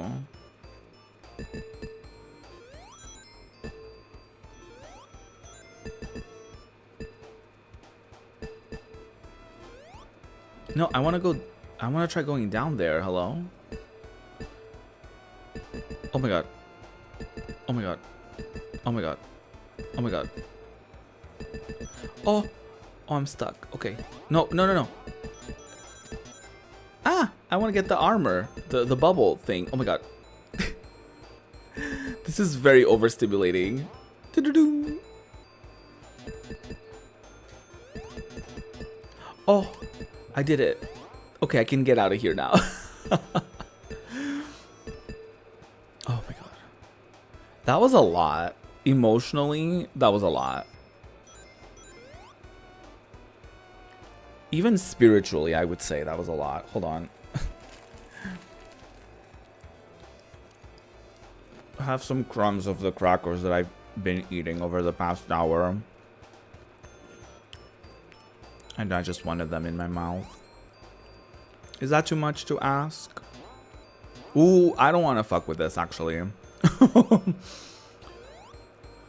This might be the end of the level, though. Oh, rude bitch. Rude bitch alert. Hey, don't do all that. Oh, there go my fucking rings. God damn it. God damn it, Beatrice.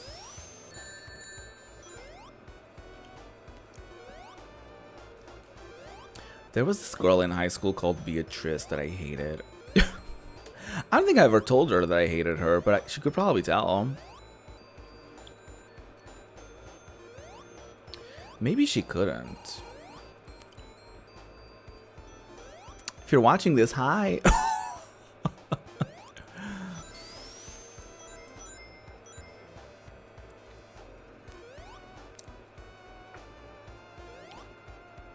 I don't even remember if there was any particular reason. I think she was just annoying, I think.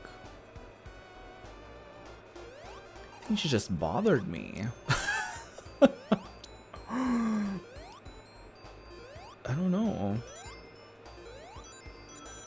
Okay. That was the thing I once said I didn't want to fuck with. And guess what, Mimi? And guess what, Mimi? Oh my god. Everyone in this game just hates me. I think that's just what it is. I think everyone just hates me. Well, I don't think I'll be getting the Chaos Emeralds. I have like maybe 3 of them. And I think I peaked. I peaked at stage 2 of this game.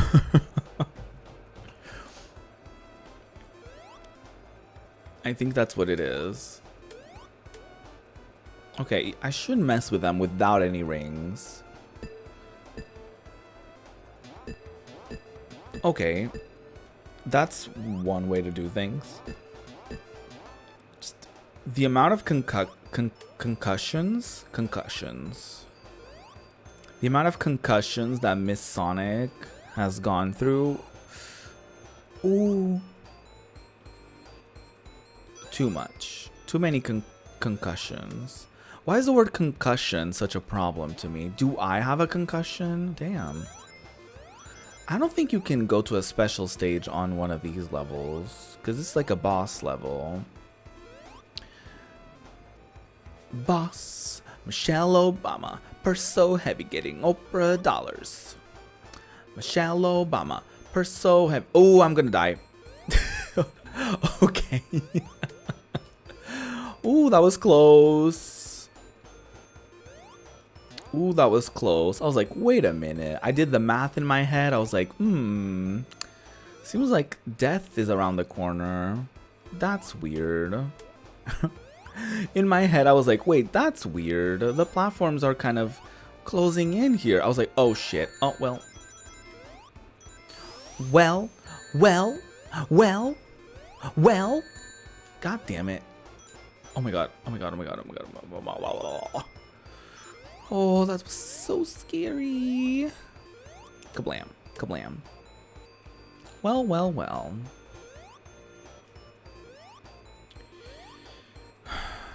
That just took several years off of my lifespan. That's fine. I didn't need those years. Oh, come on. How did I get stuck there?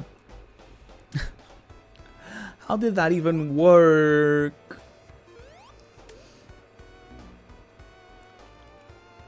I promise you I'm not trying to die. Excuse you. Oh, I guess my fan is already... Okay, let me maybe turn off my fan. Oh, that's not... Let me turn on... Turn off. Let me turn off my fan. Not my only fan. Well, it is my only fan. Like in this room, it's the only fan I do own. So it is technically my only fan, I suppose you could say.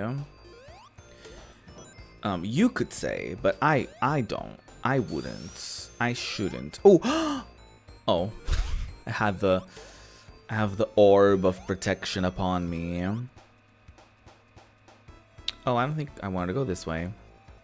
Did I? Nope. Oh, rings. I like the rings. The satisfying sound of the ring being acquired, very good, very juicy, very lovely, I would say. Let me not jump too early, because these platforms are not to be played with, okay? These platforms mean business, and they will destroy you. Same with these crabs. They may look silly, very destructive. Oh. I worry.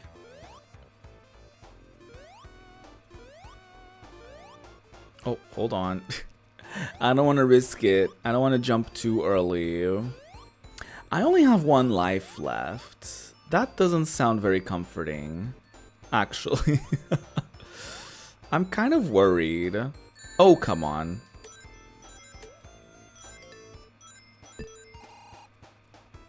I'm a little worried. Oh. Worried, innit? I am so sorry. I don't know why the in it just happens. Can I? Am I stuck? No, we're going slightly higher every time. I wonder if there's anything to the right. I don't think we're going any higher than this. Oh. Oh,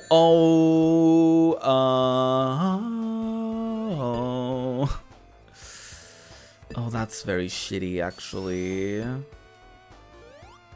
no, I don't have any rings. I don't even know if I have an extra game over or something of the sort. Oh my god, okay. I should really be trying to get like 100 rings or something to get an extra life.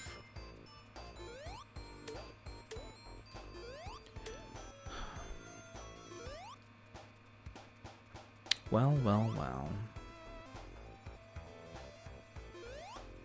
Oh, come on. Let me try again.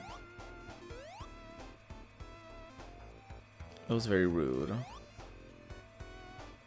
Oh, I just had to wait the correct timing. Life is all about timing. I'm not gonna fuck with that. Absolutely not.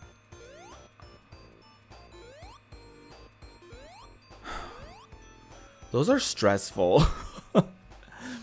These are inverted, which I don't like. A bit scary. Oh, I did it. Could have been worse, actually. Let me not say that. I always find a way to manifest evil. I always manage to manifest not good things. So let me not attract that kind of energy.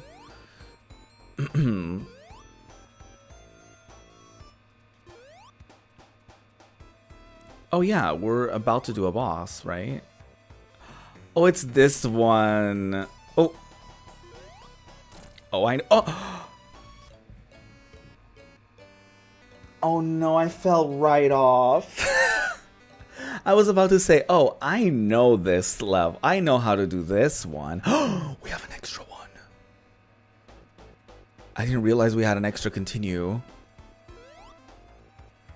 This might actually be the last one. Honestly, if I do end up dying here, I will just boot up another game. You know what I mean? I'm not here for all the drama and trauma. We'll see, actually. No. I'm not willing to do all of this from scratch. So, oh, you fucking bitch. So if I don't get it done within the next foreseeable lives that I have in game, then I just will never beat this game. At least like not on YouTube, I guess. Not on record on youtube.org. Ooh. I have 0 rings, 3 lives, rent is due. This is my last chance. Oh my god. I need to not do that ever again. That was exhilarating and yet terrifying. Let me not do that ever again. I love the little animals that pop out of the robots. Little piggies, the little birdies. That is very adorable. Okay, let me not ruin my life yet again. I wonder if you can actually get into a special stage from like a bot, from like the third act of a level. Also, is this the first and only game to have a third act that is like a boss? Because I don't know, for some reason I always think there's a boss at the end of a second level, but maybe I am wrong. But I don't know, I think maybe in the later games, like 2 and 3, I think the second level is when you get a boss, I think, right? I guess I'll have to boot those up at some point to figure that out. But can I say, this is very nice. I'm really enjoying this, like, first stream. Like, first official stream. Well, you know. First stream off of this, like, new official chapter. And I really like that I'm doing, like, a game that I'm, like, very familiar with. Clearly that I have not mastered. But, you know, a game that I'm, like, is very close to my heart. And it was, like, literally one of my first ever gaming experiences. So it's nice to, like, share that. And to kind of start off this new chapter like this, you know? So it's been very nice.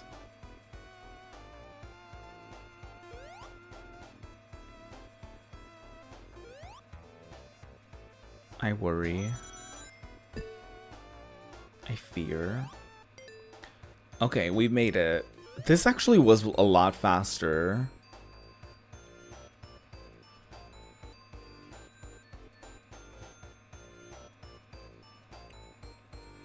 I've always loved when Sonic does a little hand on the hip and he starts tapping his foot. It's very cute. Okay, let me not like jump off now. Oh shit, I probably shouldn't be doing this side. Because I need to get out of this level somehow. So let me like start this way actually.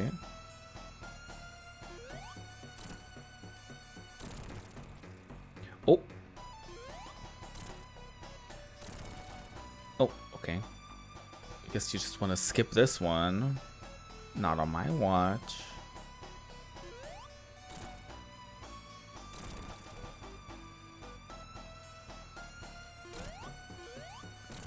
Ooh. I worry.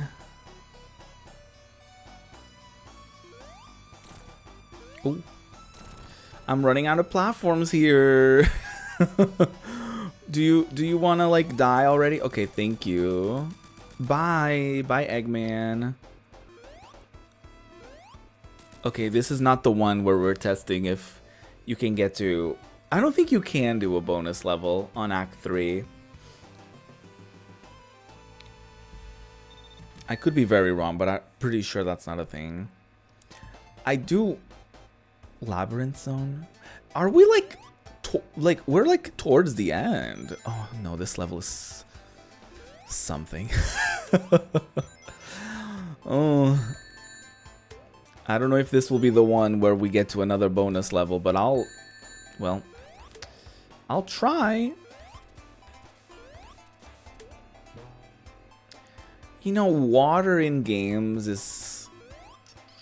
It's hard to perfect, you know? Water in games is interesting. It's an interesting concept. And it's usually not the most fun concept, I would say. Honestly, also this underwater thing in Sonic where you can actually run out of breath, probably one of my first instances with anxiety. Probably Anxiety 101. This was my exposure to it. Because once that countdown starts going down, the heart rate starts going up.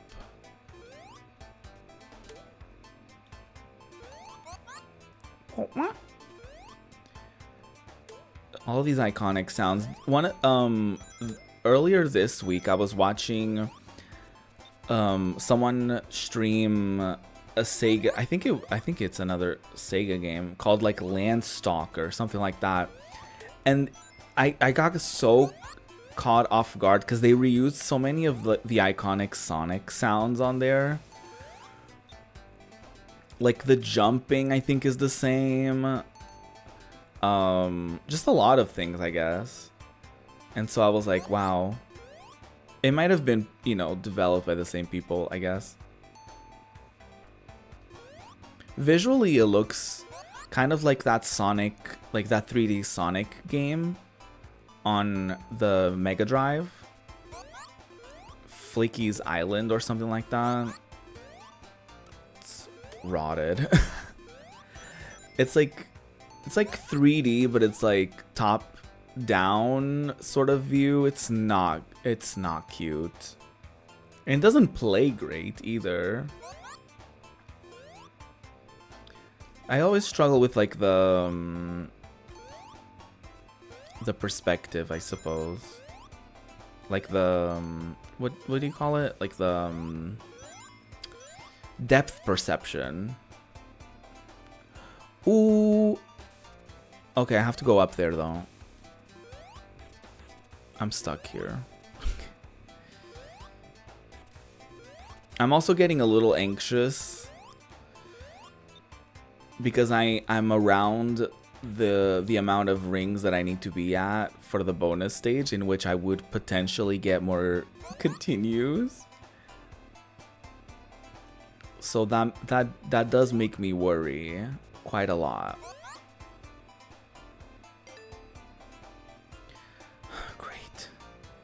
Not these harpoons. I hate it. Oh! Good thing I have that barrier. Well, I don't have it anymore, so I'm really screwed if this doesn't work out for me. Ooh! Oh, pleek. Oh my god. Oh my god. I am so worried. Oh shit, I remember this. It's like a sponge. 69 rings. Oh no! Oh, that was almost so bad.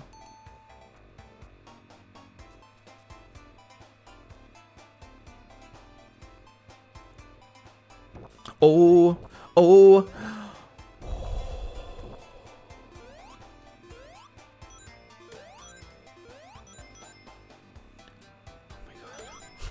Oh no! Oh, I was doing so well. God damn it. I had so many rings. Damn. No, let me go back and get some air, girl.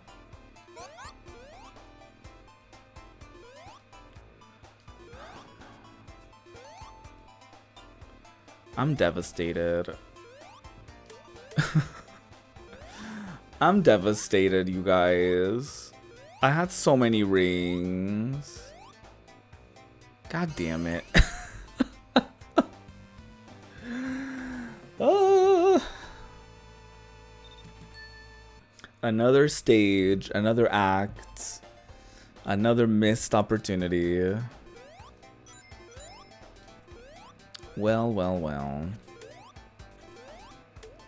I honestly, I'll say it, I did really great. For the longest time there, I did pretty great. So I'm not even like mad. Well, I'm kind of annoyed, but I can't be mad at it. You know what I mean? Because I think I did rather juicily, and I feel like that's all that matters.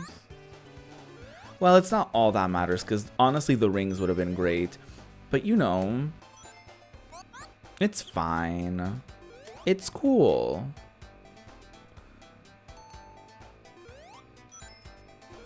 You can say that we were nothing, but you know the truth.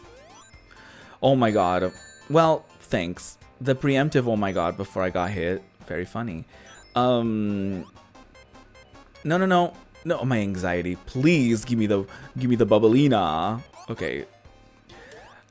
Speaking of, I was just quoting "Good Luck, Babe" by Chaperone, and I saw. I've been seeing like an uptick of posts that are like, if "Good Luck, Babe" was a sad song, or like, I didn't know "Good Luck, Babe" was this sad. Like, how did you like? Did you never take? Have you never taken the time to read the lyrics or to like, you know, hear the lyrics? Because it's a very sad song. Like, what do you mean if "Good Luck, Babe" was sad? Like, oh, this is my version of "Good Luck, Babe" if it was sad. Mama, it's been sad. Or someone like, I saw another post that was like, if you really think about it, "Good Luck, Babe" is actually really sad. Like, yeah, no shit, Sherlock. Like, it's kind of the point. Media literacy is a dying art, I guess, or a dying thing. Because what do you mean the song is really sad if you really think about it? Like, yeah, it's a sad song about like someone who was closeted and didn't wanna I guess sort of like not assume, but like officialize their relationship. It's a very sad song. The fact that people haven't clocked it is rather worrying. Like, I don't know, you guys, you probably have never noticed, but "Good Luck, Babe" by Chaperone is actually very sad. Did you know? Fun fact. Very sad.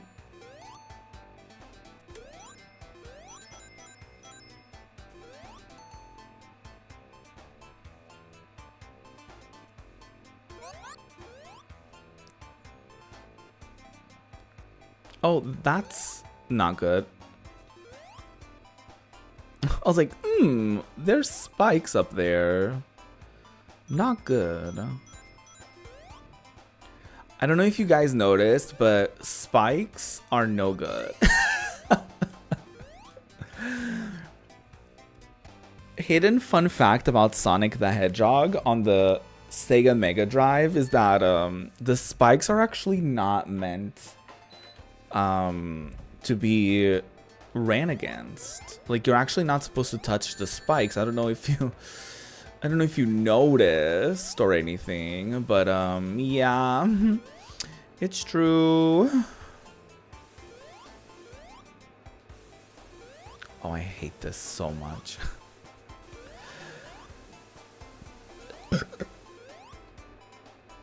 No. No, no, no, no, no. No, no, no, no, no, no, no, no, no. No, no, no, no, no, no, no, no, no. Oh, I hate it here. Oh. Yeah, this level is ass. I'm sorry to say, I hate this level.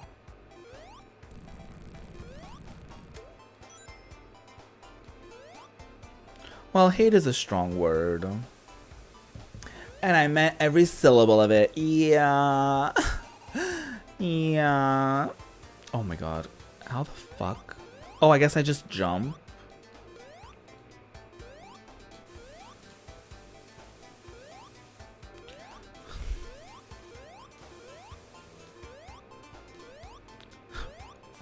No, y'all, it's fine. I'll make it eventually. I'll get there eventually. Don't worry about me. Nope. Yeah, don't even worry, honestly. Oh my god. Okay.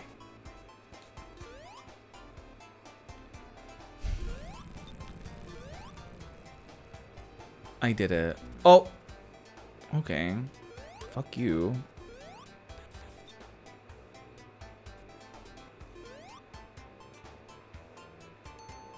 Oh, give me the bubblina.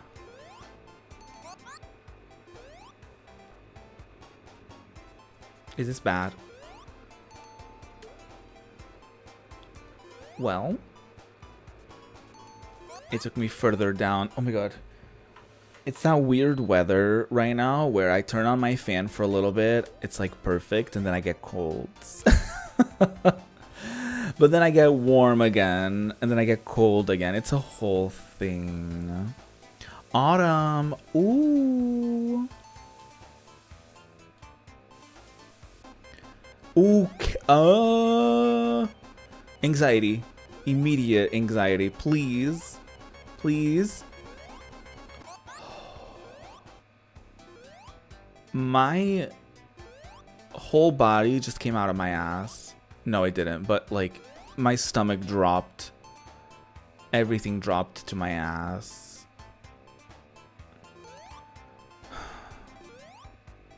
There's... Oh, my God. Please. There's not a lot of things that compare to the anxiety that I get when that countdown is happening. There's not many things that rival the level of anxiety that I feel when that happens.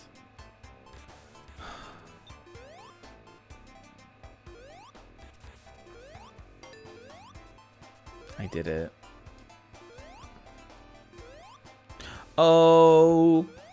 Okay.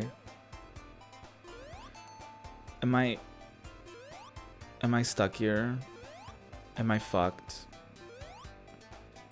I think I might be screwed.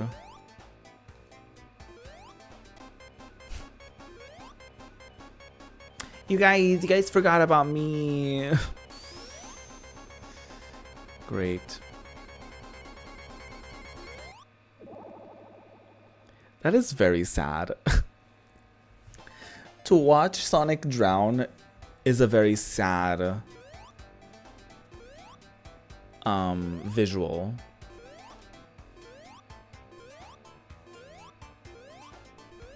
I forgot how much anxiety this brought to me. Oh, wrong way.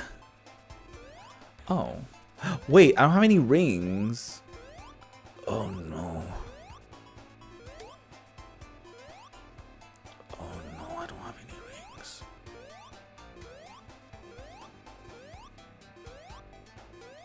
Oh, how generous. Oh, it's Eggman. Great. Oh yeah, of course. Oh, and I have to fight him while climbing things. And then there's water. Great. And then there's like spears. Great. Great.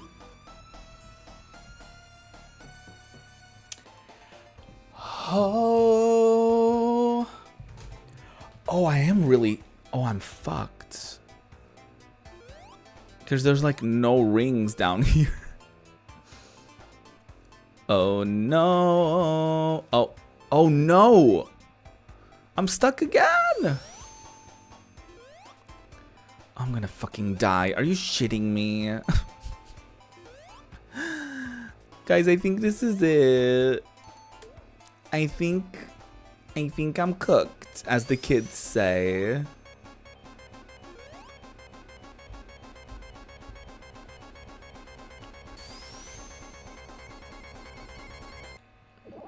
Well,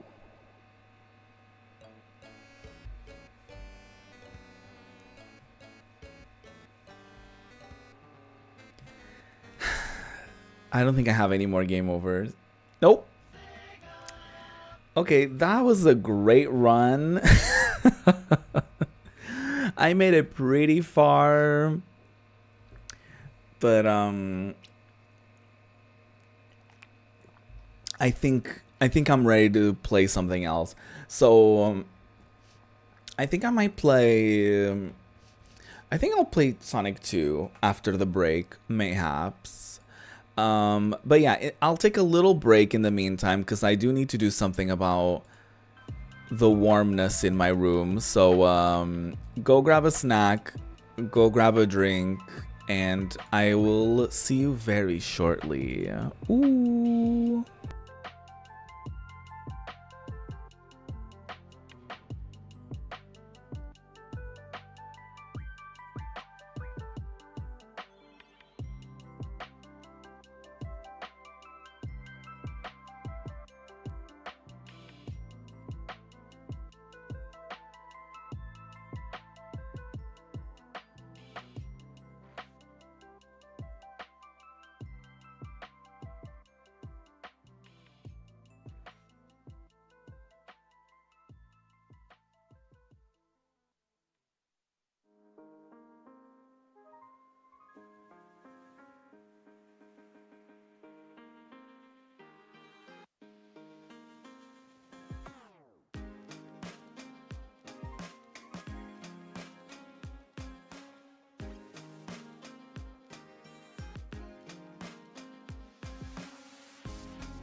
Ding dong, I'm back. Thank you for waiting. But I have returned. I wonder if I'll have to close the window. Because I did open the window with the blinds down, but I wonder if I'm gonna have to close it at some point. We'll see. I think I might actually, because like now that I've sat down, I'm like, wait. So hold on, give me a second.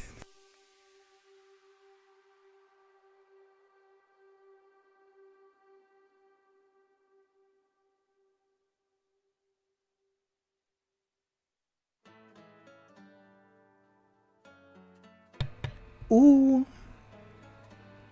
I think that'll be fine. I think I will not be overheating. Anyways, welcome back. For the first couple of hours of this stream, I've attempted 2 different Sonic the Hedgehog runs. And spoiler alert, I have failed at both. So I'm gonna try to see. There was like crumbs on here. But I'm gonna try to see how far I can make it in Sonic 2. Growing up, I did play quite a bit of this one, but definitely not to the same extent as Sonic 1. This one was a big one in the late 2000s. Well, no, not late 2000s, early 2000s, because that's when we got a family computer, and a friend of my brother's had introduced us to the world of emulators and stuff like that. So that's when I kind of dove a little bit into like Sonic 2, Sonic 3, Shining Force, and all of that stuff. So we already had a PS1 by then, I think. So a few of these games we didn't quite, like, I played a lot of them, but like at the same time, it wasn't to the same extent as like the ones we actually did play on a Mega Drive. But the vibes for this one are already so different. Like having Tails there, so adorable.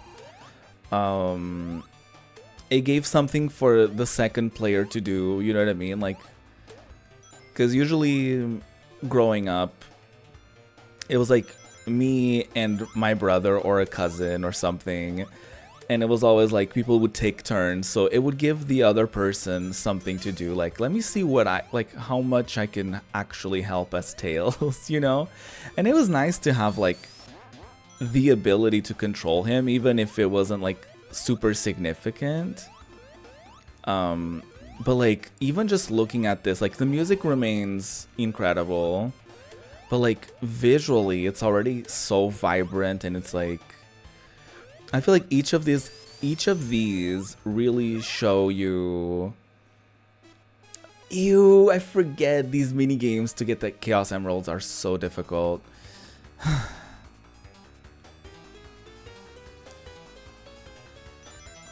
Love the music though. This music has traumatized me over the years. I feel like I've only been able to get the necessary amounts of rings by doing like save states and stuff like that. Because I certainly couldn't normally.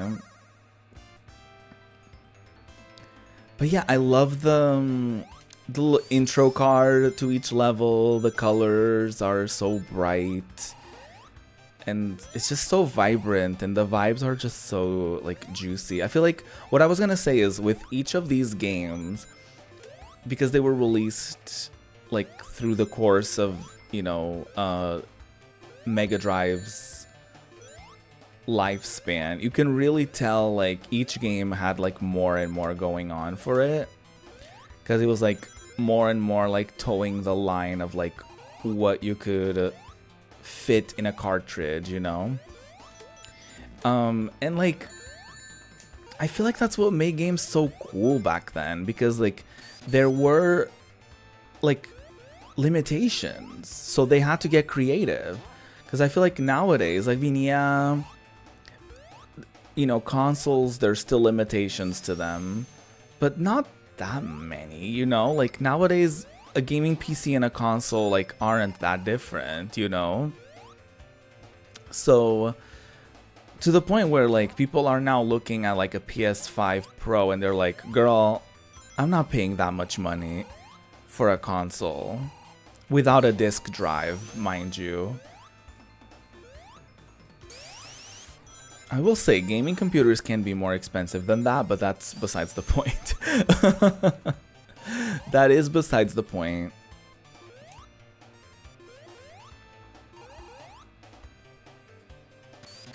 But yeah, the whole point now is like realism. But I feel like that was never really the point of video games.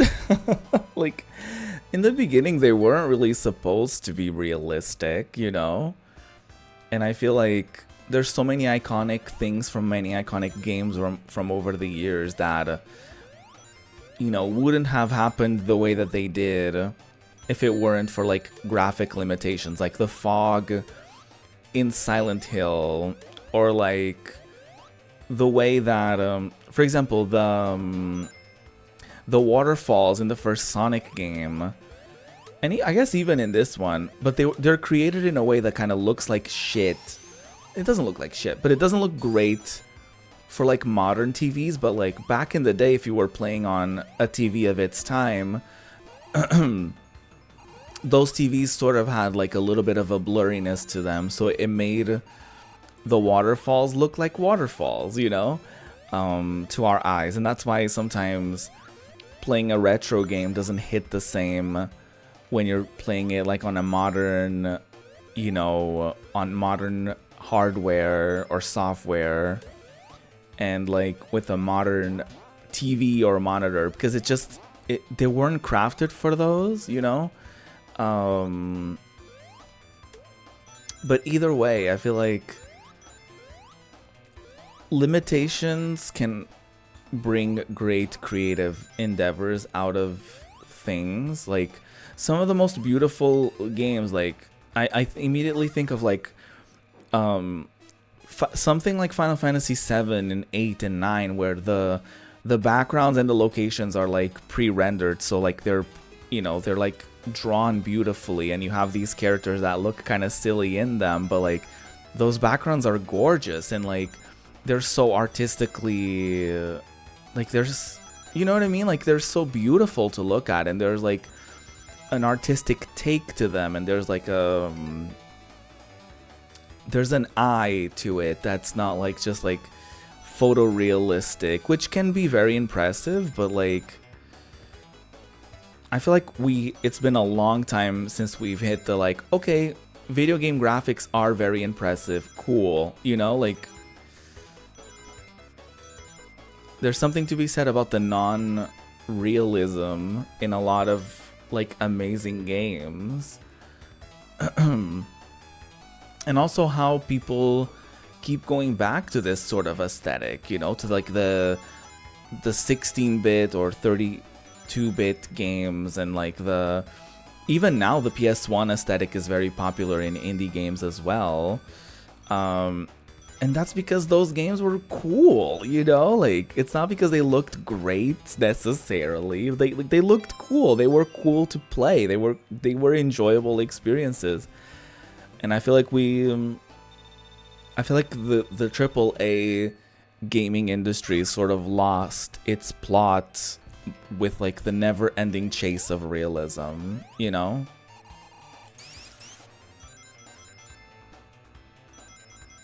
But that's, you know, that's just my opinion.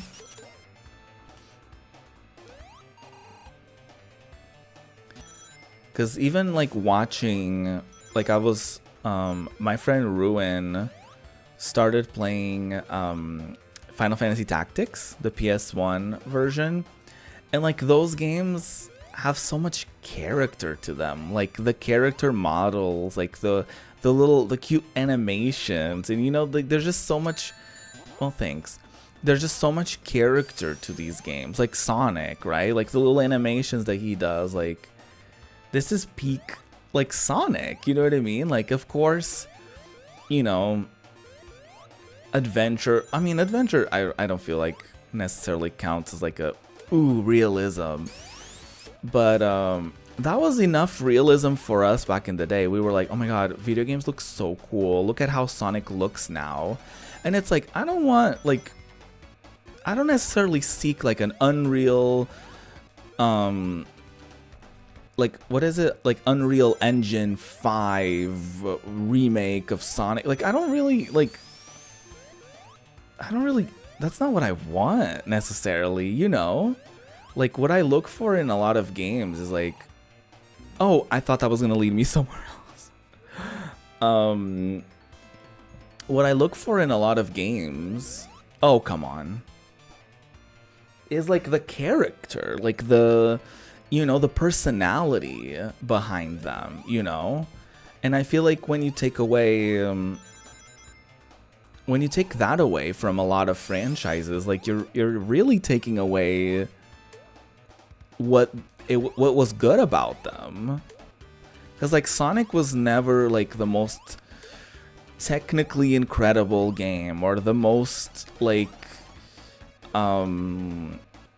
realistic game created, because it was always supposed to be like a fun, silly character with like super, like with the, you know, these animated friends and these like super vibrant worlds. And honestly,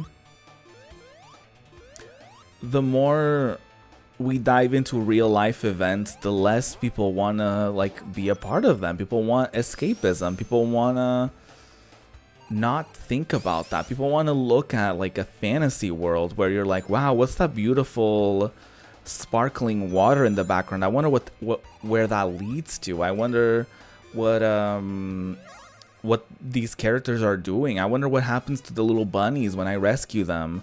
You know? Oh, these are so nerve-wracking, guys. Because at some point they introduce like bombs and shit in these mini levels. Special stages, I guess. And Tails always manages to run into them.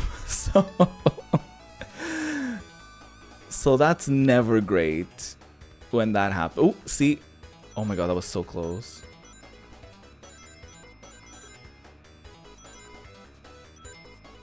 Ah, shit. Tails, no! Poor Tails. Oh, come on. I'm like missing one ring. Tails, don't you dare. Don't you dare run into a bomb right now. 140. Jesus Christ. I'm so worried.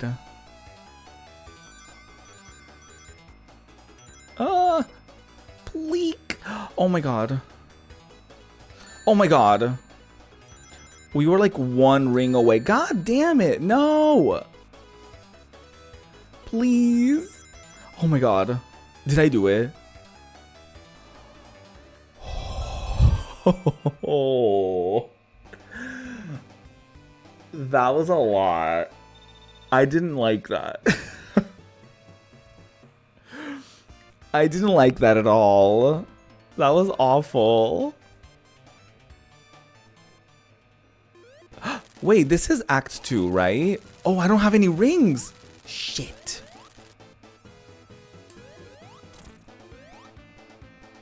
So there aren't 3 acts anymore. I was right. I feel like I was like, surely I didn't misremember this. It makes a lot of sense, actually, to be like, let's just do 2 levels. And then the boss be at the end of the second one. You know what I mean? Or 2 acts. per level.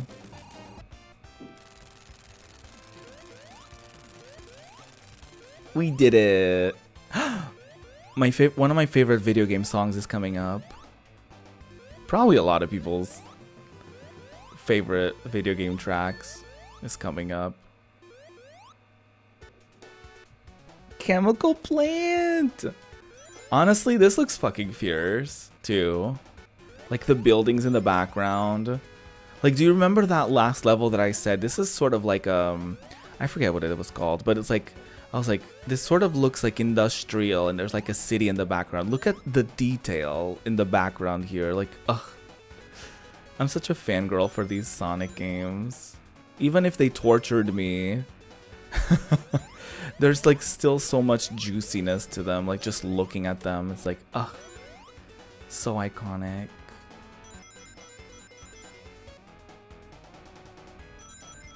I mean, this stage in particular is rather demonic, actually. This is actually a rather demonic level.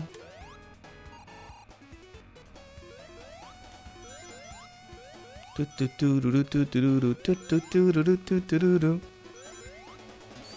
harmonies built in here. Oh. This is like objectively good music. Like genuinely. Like the soundtracks for a lot of these like retro games, incredible. There's still like modern games that do have like good soundtracks, but I mean, these were just so memorable. I'm afraid because I have a lot of rings. I had 69 rings. Now I have over that. Oh, that's the end? Oh, I didn't even get to do a bonus stage. I didn't even hit a checkpoint at any point. Work. Sonic and his little peace sign. Sonic's selfie era. Love that.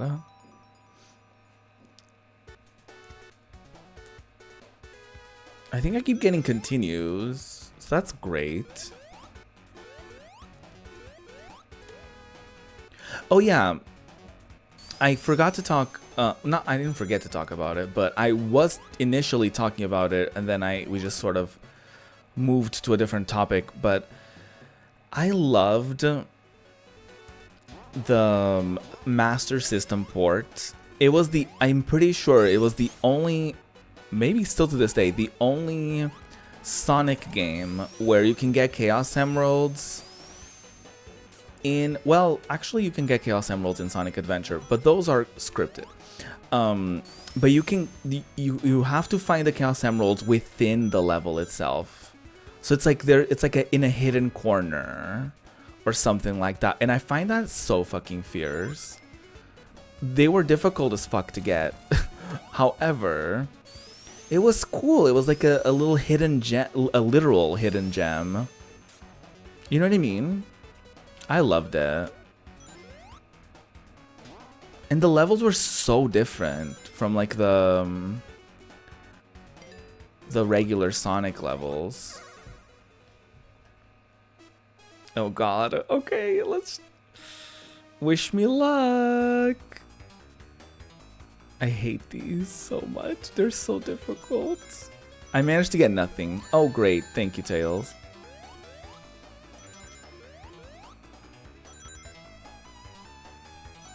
Oh, god damn it.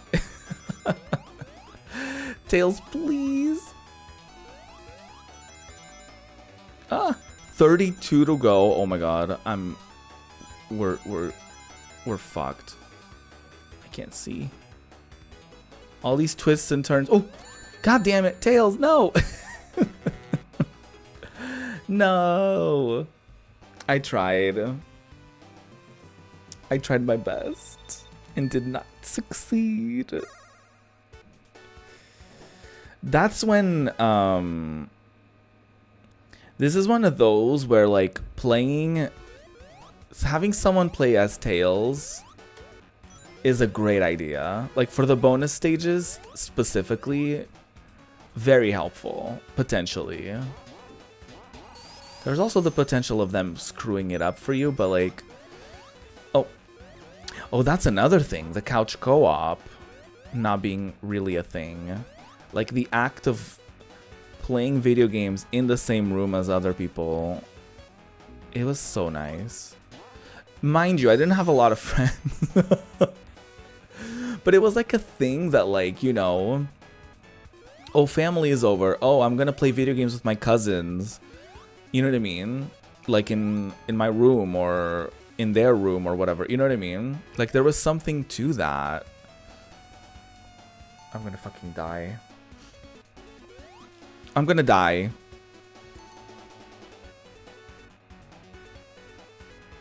Sonic, don't tap your foot at me. You brat. No, no, no, no. No, no, no, no. No, no, no, no. No, no, no. Oh my god.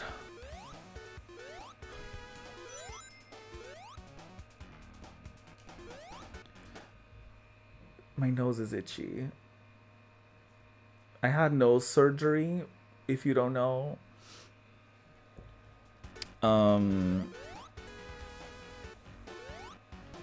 Yeah.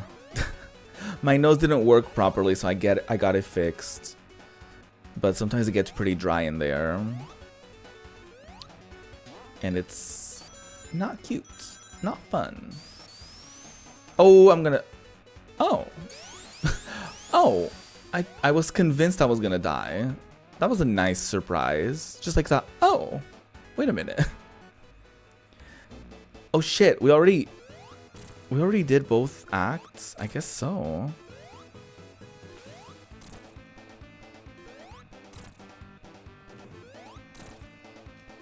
Tails, I would love it if you contributed to this fight in literally any way.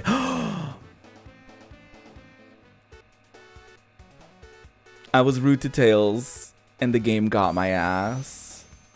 The game said, don't you ever speak to my son like that ever again. Oh, I'm gonna die. This game did introduce the bottomless pits into the Sonic verse. Well, yeah.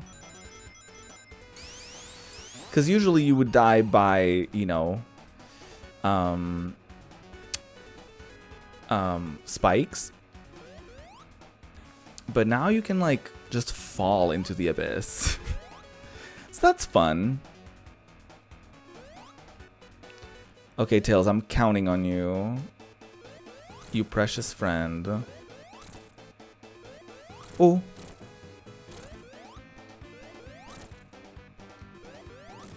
Oh, work. This is what I love about playing a Sonic game, is that I will literally die like 2 or 3 times back to back in very silly reasons. For very silly reasons, I mean.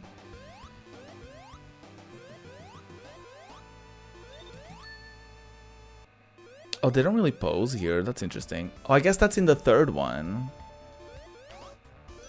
Oh, this is a pretty level too. Oh, poor Tails. Oh no. Poor Tails just got arrowed to death. Poor kid.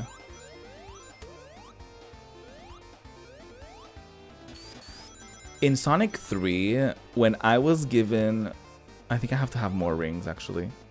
When I was given the opportunity to play as Tails, I just about lost my mind. And also there was a new character in Knuckles. I was like, what? Well, now I have more rings, but I don't have the checkpoint. So, you know, that's great. I'm stuck here.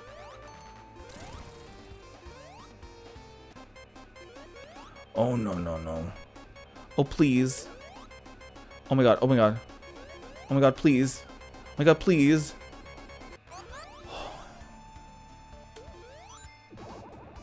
Oh no, Tails! Tails died!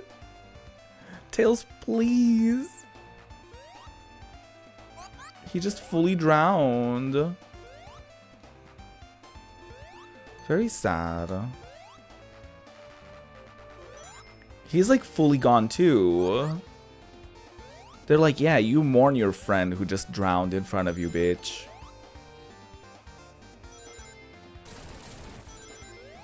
Oh. Every time I'm about to celebrate having 69 rings, it always changes immediately. Oh no. Oh no. Oh no.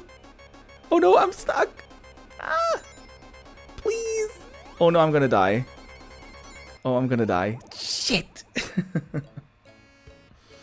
I think I have a game over or two, right? Oh, this is cute. That's a cute little animation. Okay. Let me not die again, please. No, let me not drown again.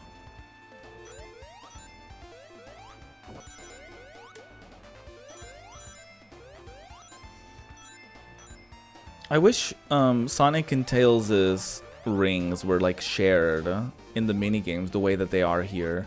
Can I please? Oh my god. I just want to get those rings. Like I'm not trying to ask for too much here. I love that I can do like a spin dash. That makes me so happy. Is this enough? Nope. Great. Thanks. But I guess I didn't have the checkpoint, but I had the rings last time, so you know. It's fitting that I didn't have either this time. No, I did have the checkpoint, I guess. I don't think I've ever done this. Ah! I don't think I've ever done this part of the level, like up here. That's fun. Okay. Let's see if I can get these ones. Oh!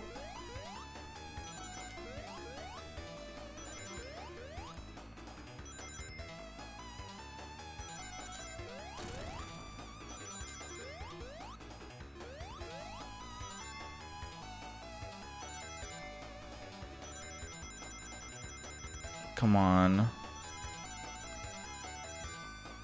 Please. Please. Oh my god. Oh, cool. Now get 110, bitch. Oh my god. No Tails. Bleak. Oh my god, Tails. I please. Please cooperate with me, my lovely friend Tails.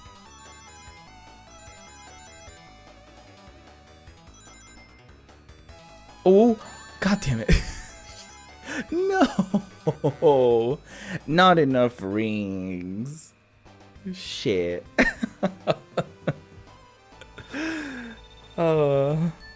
I tried.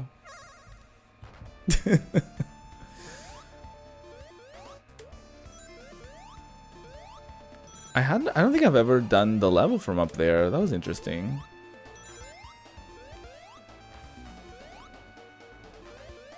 And I might never do it ever again, actually, because I have no idea how that even happened.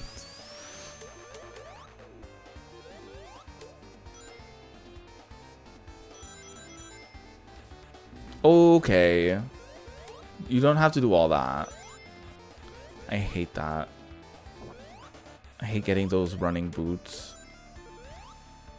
Again, these early Sonic games are very into the precision of it all. They're not really made for you to just like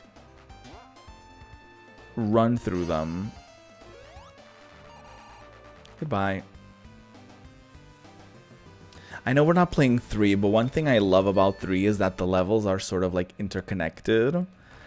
Like that you can actually like see the visual transitions between levels, which is really cool. Yeah. Oh. Okay. I thought I was gonna die. And I still might. So that's fun.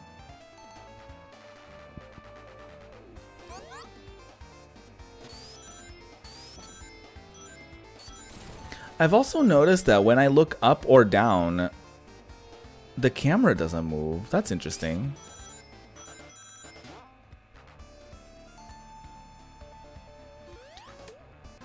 Oh no.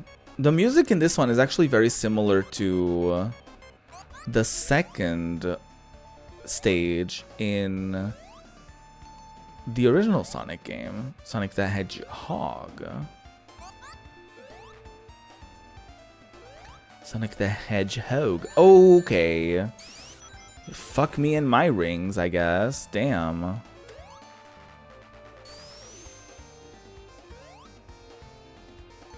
Please, just one bubble.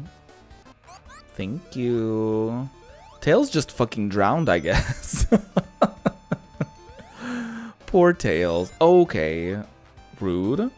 Why am I stuck? Okay. Hello. Oh. Where the hell is Tails? Oh, well. Hi, Tails. Nice to see you again.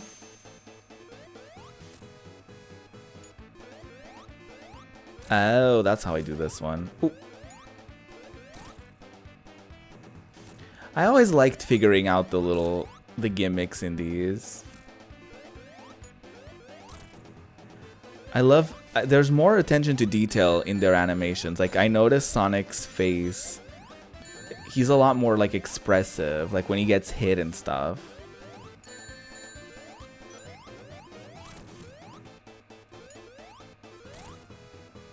And Eggman too, actually.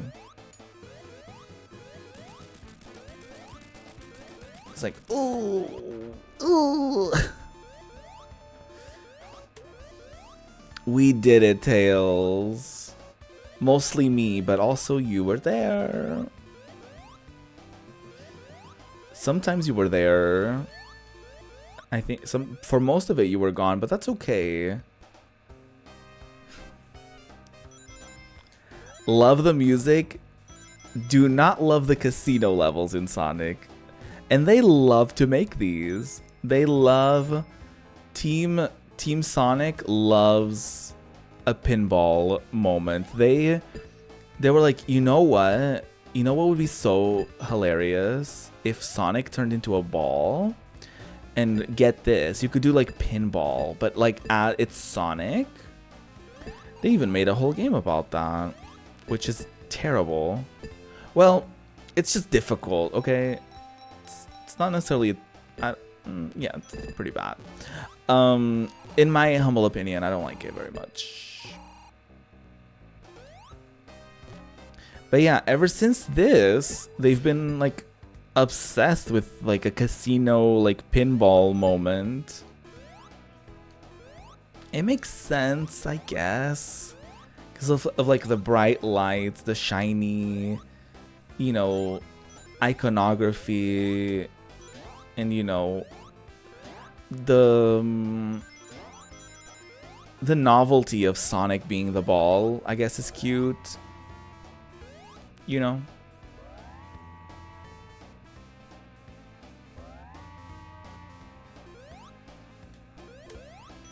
But it's always a nightmare to control. it is always a nightmare to control Sonic when you're doing like a pinball sort of moment. Because you don't really have much say on where he goes. You know what I mean? Or where he's gonna land. There's usually not much I can personally do for him to go the way I want him to go, you know? He's like very rebellious. Like, I mean, the background is so pretty for this one too. Like the night sky, the twinkling buildings in the background. I don't know why my voice is wanting to go out.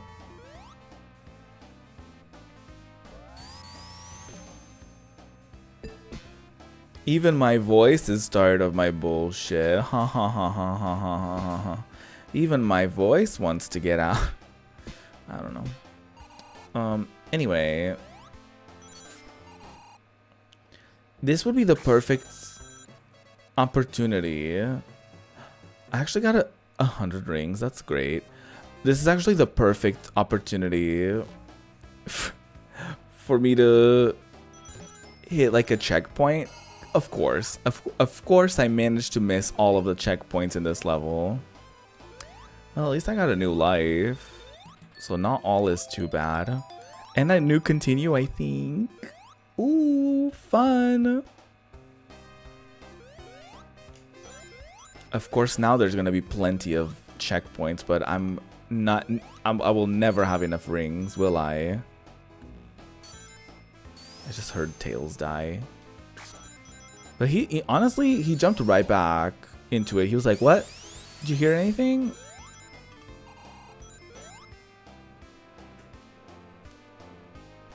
Pleek. I just want to like try again. Like one more time. One more time.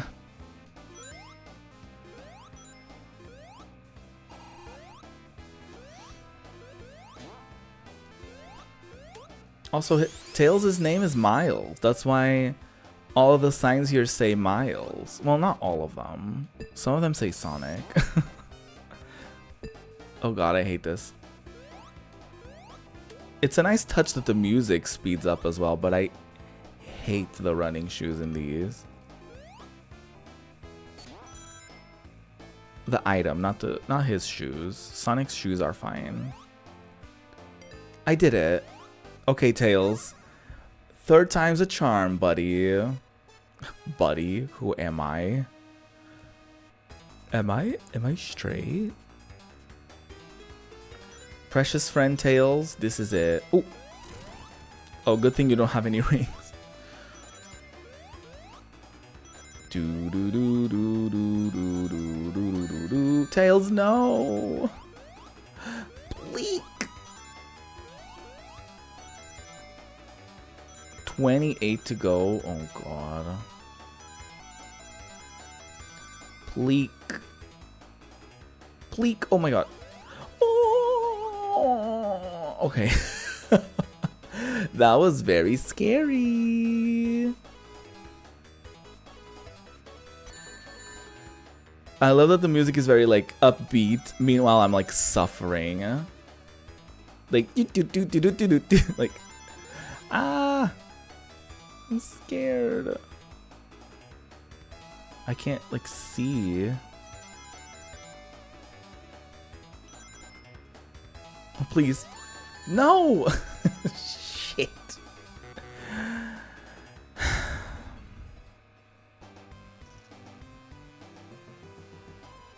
Well, if I somehow make it to the end of this game, I'm very interested to see how many Chaos Emeralds I'll have.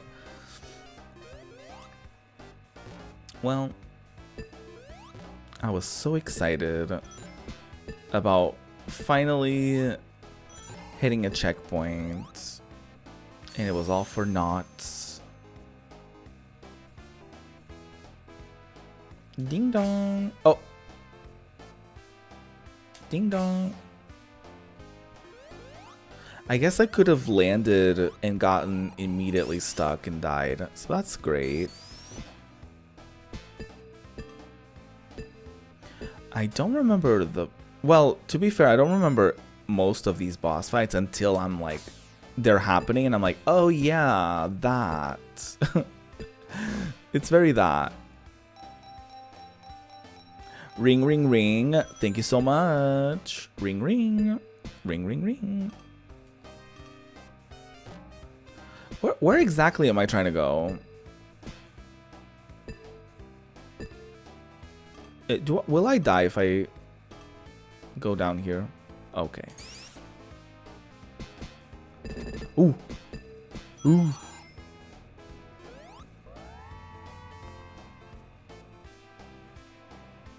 Ding dong. I wonder if I'll get another chance.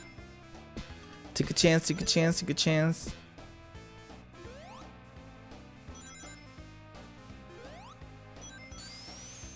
Ooh, no, I didn't have enough. Sad. Oh shit. No. Not the boar worms. Not the pinball. I was like, surely the boss isn't like pinball, right? It is. Shit. No, that's not. Oh, I did it. Oh, no, no, no. Well, god damn it. I have one ring.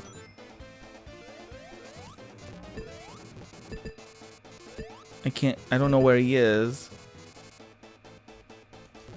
Oh my god. Oh no. Oh, I don't like it. Oh no. Oh shit. Oh, I guess that's how you do it. Okay, great.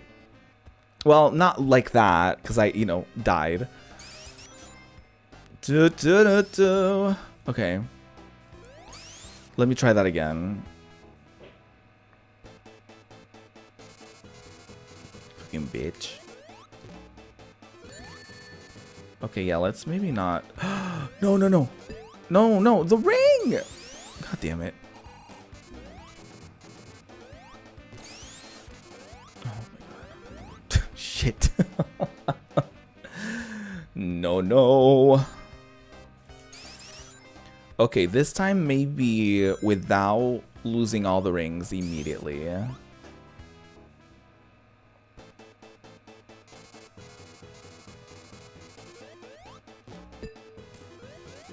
Okay. Oh, I thought he was gonna drop the little turd. How could you? Oh, now he did. God damn it. The little turd in the turlet. No. Shit. No, no, no. Come to one of the corners. Because it's easier to... Oh, no, no. Because it's easier to get ya in one of the corners. No, no, no. One of the corners. Oh my god. Ah! Right into the spikes. Please. Leak. Oh! I don't know. I don't know how I managed to jump past him, but I did somehow. Oh! Oh! No, no, no. Fuck. There goes the ring. There goes the motherfucking ring. Oh,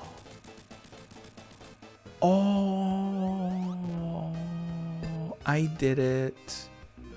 Against all odds, I fucking did it. That was the hardest thing I've ever done in my life.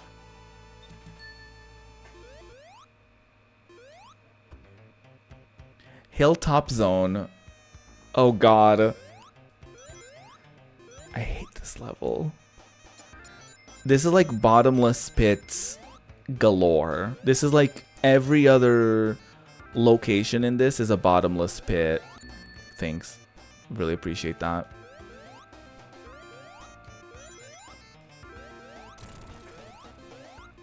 Oh, please. These were a thing. I guess I can't really pan down to them, but these were a thing in the Master System port of Sonic. I don't think I've ever played like Tails Adventure, which was like a Game Gear game. I don't think I've ever played like Sonic 2 on the Master System or anything.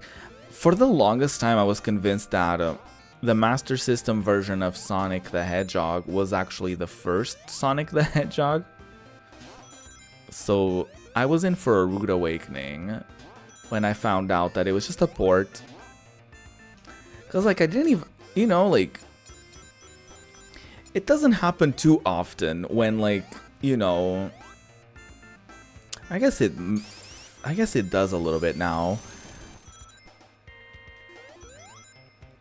But like it was sort of unheard of. Well, for me at least.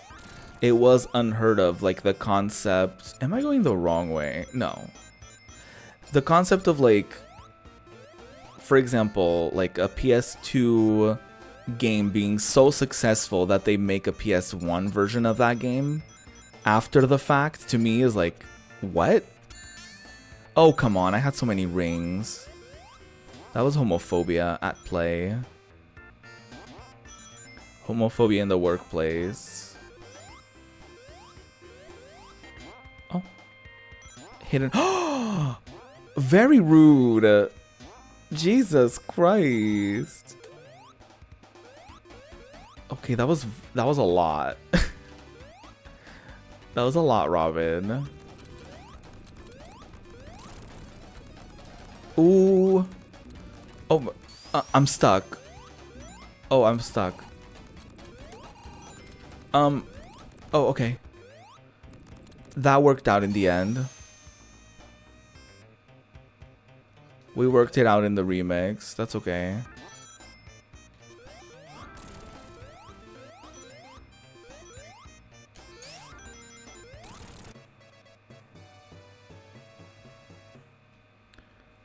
I don't think I have enough rings, but I want to try.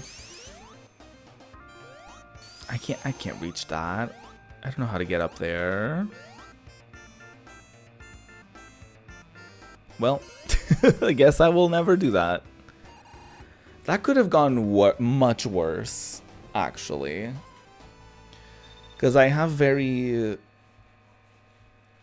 have memories of the hilltop zone just leading to death. And a lot of bottomless pits and a lot of death. A lot of death. Thankfully, fingers crossed, knock on wood, it's been not terrible. Oh, okay, thanks. Just think it's very important to be thankful for everything, for all the like obstacles that get thrown in your way. They're actually like lessons. They're actually like life lessons, things that you learn about yourself and about like, I guess others, I don't know. I haven't thought that far into it.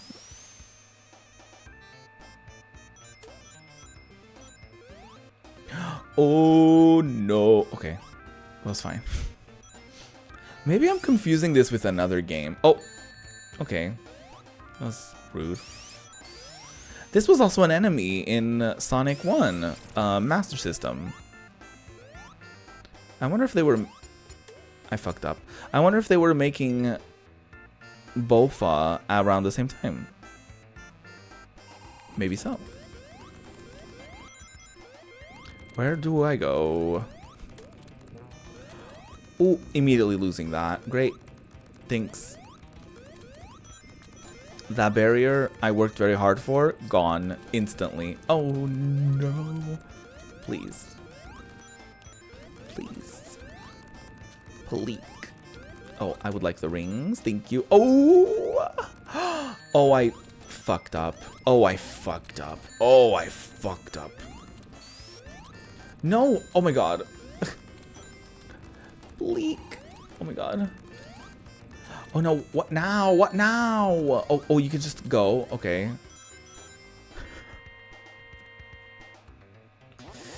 That was great, you guys. That was so good. That was so good. I've never been better.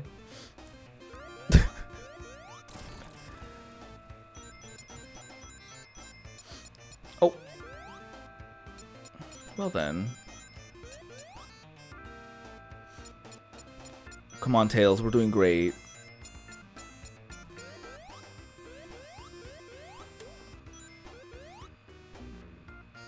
Ooh. Ooh. Come on, can I get a checkpoint? I want to try that bonus level again. Hey, bitch.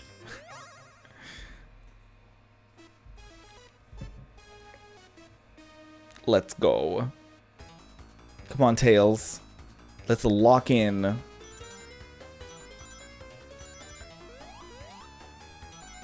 It's time to lock in, Tails. Miles Tails Prower.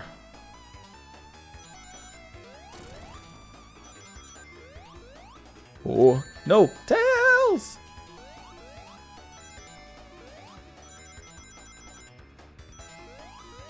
I don't know.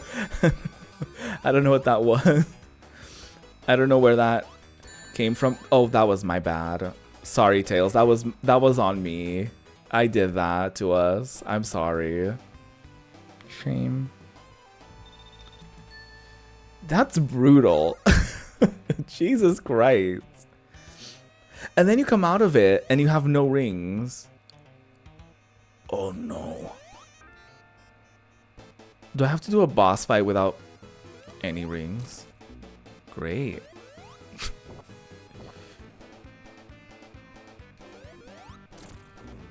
Oh, wow. Well.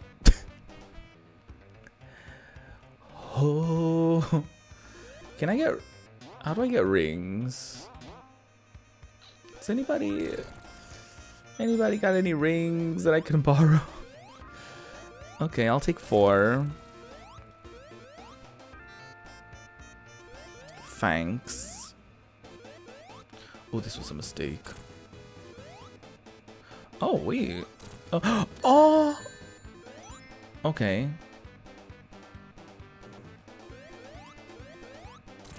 Slade. Oh, okay.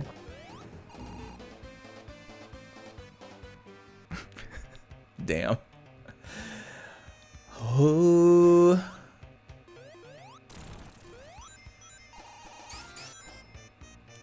That's fine. It's totally fine. Oh, Tails, please. Tails, don't die immediately. At least, like, give it some time.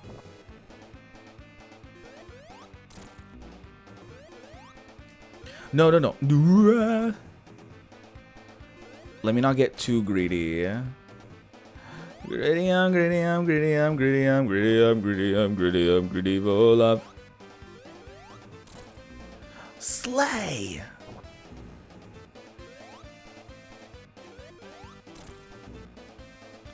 Oh, no, no, no. Okay, I got it. I'm locked in. Oh! Almost forgot about that. Oh! No! No, no, no! No, no, no!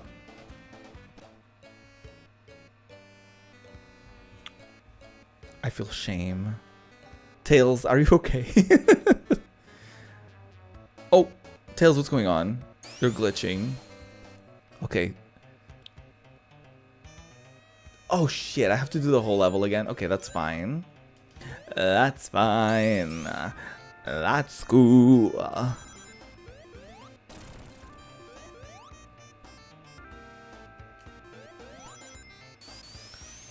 You know, I'm very okay with this. I don't have a great track record, do I? Of, like, getting very far in these games. I just like, you know, I like Sonic the Hedgehog for the vibes, not necessarily, you know, to experience the full experience. You know what I mean? Mostly because I'm not good at the full experience. I'm not, like, particularly great at platformers. They're just, like, fun and cute to look at, but they're not particularly, you know, like, sometimes they're not fun, is what I'm trying to say.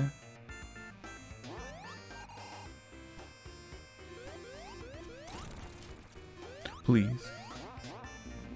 Oh my god. Come on, Tails.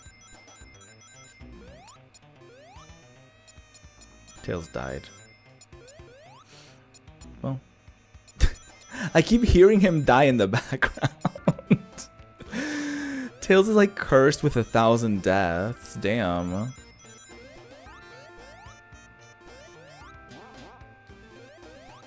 I guess he does have the privilege of dying 1,000 times. Okay, let's... I would love to say that I've learned anything from my past attempts at this, but I have not. I truly have not.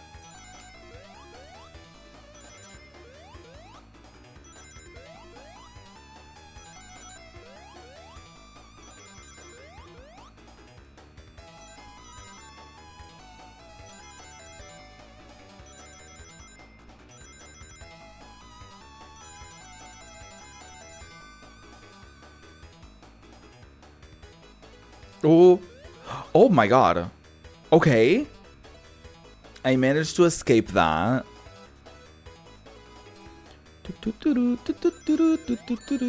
Well, the good times couldn't have lasted too long, could they?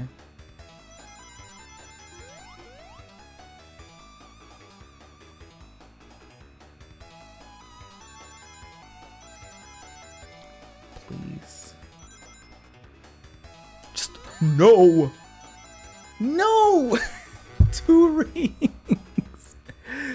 2 rings. Damn. We were 2 rings short. God damn it. And now I have to go back to get the 4 rings that I need for the boss fight. God damn it. Okay. Okay, I know how to beat this. I just need to execute properly.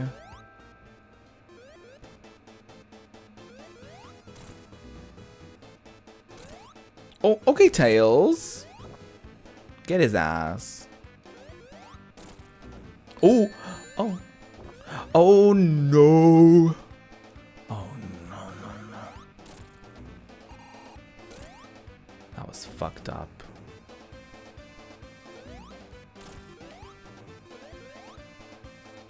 Ooh. Keep forgetting he drops that little turd of fire. Tails, you know what? You more than made up for your previous flop behavior in the bonus level with that one. You ate with that one, Tails. I made it. I made it past this. Hey, Fran. Tails slayed for us. The Mystic Cave? I don't think I've gotten this far very often. How are you, Fran? It's good to see you. I've gotten this far before. I think I've beaten this game before with like save states and stuff, but like, yeah.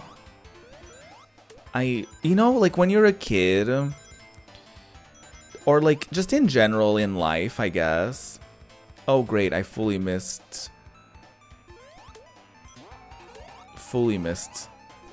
the checkpoint.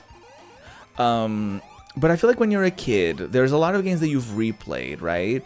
But I feel like you only remember, or you mostly remember like the early stages, right?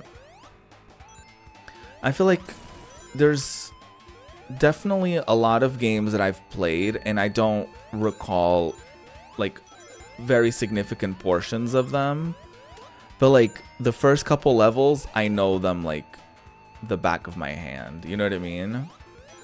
And that's saying something because I don't know the back of my hand very well.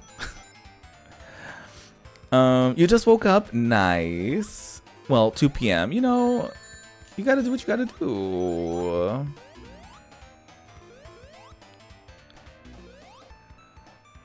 Thankfully, one thing that I've been good at is my sleeping schedule these days. Like, that's one thing I can be like, you know what? I'm slaying it. This is where you die as a 7-year-old? Oh, fully. Yeah, I don't have, like, the greatest, like, recollection of this level. You mostly were here by using debug mode, skipping all the levels just to see what I couldn't beat. Oh, that's a good way to do it. I would do like save states on like an emulator. Or like I had the Sonic Mega Collection Plus on my PS2. Fuck. And that one also had like a save state feature. So I feel like if I did beat some of these games was by like doing the save states, you know what I mean? But it's fun to sometimes like not do that, you know? Especially when I'm just doing like when I'm just doing like a casual little thing like today. It's nice.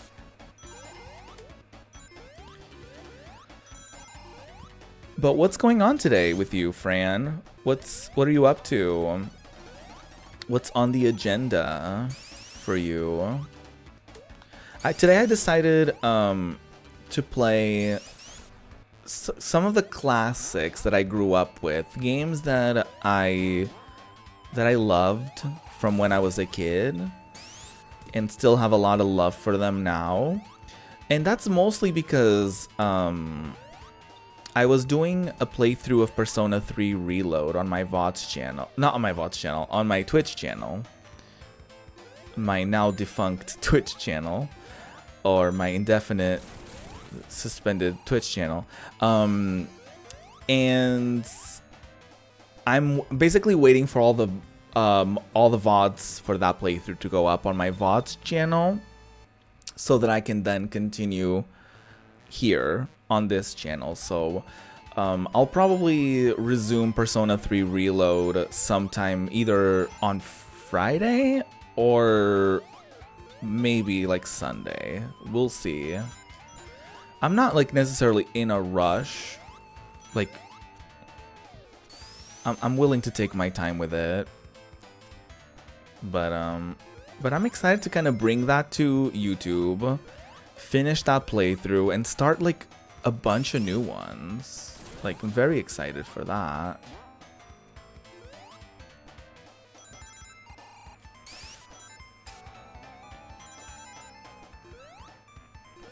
I feel like I know Sonic 1 and... Ow, I just bit my tongue. I feel like I know Sonic 1 and Sonic 3 a lot better than I do 2.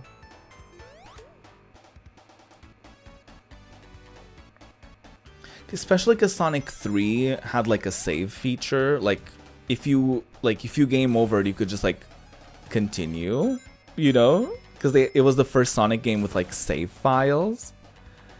So that was nice. Even if you got stuck in a level, at least, you know, you had like a save file to, you know, to fall back on.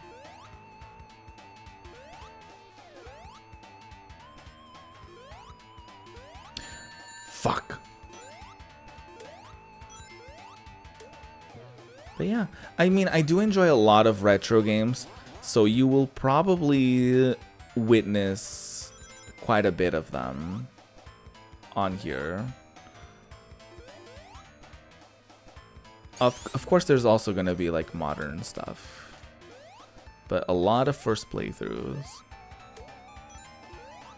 3 was the one that you rented and blew your mind. Oh my god, I can imagine. 3 I only played when we got our family computer, and a friend of my brother introduced us. He had like a CD with like emulators and some ROMs. So that was the first time I ever like played like 3. Like because I don't think anyone I knew owned it. So it was really cool. I'm scared. I don't remember this boss fight very well at all. Shit.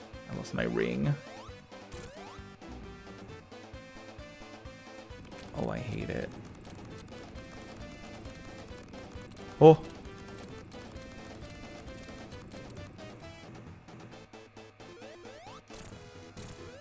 Get his ass. Oh no!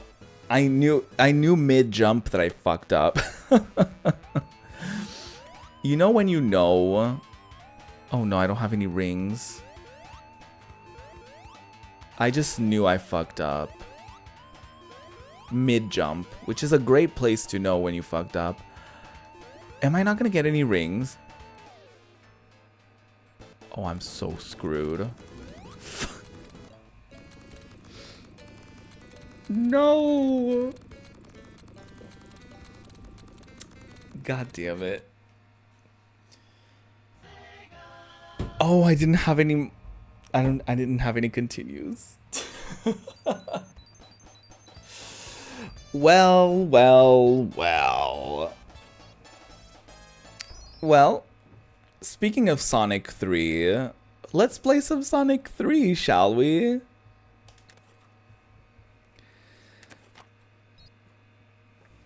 What I loved about Sonic 3 is that you could play as Sonic, Tails, and then Knuckles. I've been playing this on my own. I've been playing as Tails on my own. But let's do, what do you think? Should we be Sonic, Tails, or Knuckles? I feel like I should be Knuckles, right? Because he's like the novelty. Oh, I pressed the wrong button. I mean, yeah, I feel like that was fully when I would be like, you know what? That's enough of Sonic for today. 1994, my birth year. Only my birth year. No one else was born on 1994. Nope. Growing up, I didn't realize there was a difference between Sonic 3 and Knuckles. So there was that.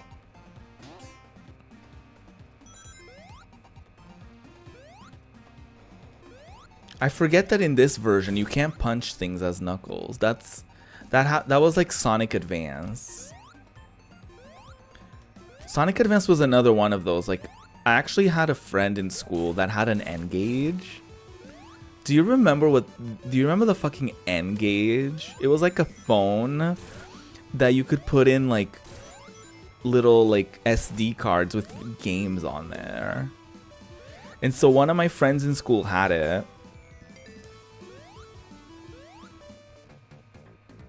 And he had Sonic Advance on there. Well, I guess it was just called Sonic. I don't know, actually don't know what it was called, but it was like Sonic Advance 1 basically. And it was so good. You could be Amy, you could be Sonic, you could be Tails, you could be Knuckles. It was so fucking good. And I remember I would play on my friend's phone in recess. And it was so great. I loved it. I loved it so much.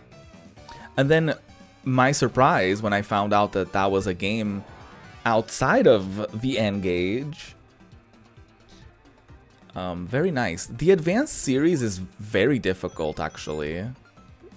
The GBA Sonic Advance games are very difficult. I did stream them in my now suspended Twitch account, but available on my VODs channel, link in the description. Loved this. Like, the transitions between levels in this game, this is like peak Sonic. Like, this is genuinely peak Sonic, or I guess peak Knuckles, I suppose. But like, genuinely, this was iconic in every way. Like, the little poses they strike at the end of a level, the fact that, like, it's so good. Like, the hidden secret levels, legendary. Although these ones are difficult too. These bonus levels, when they get too fast, I get motion sickness, so that's not great. That's not great.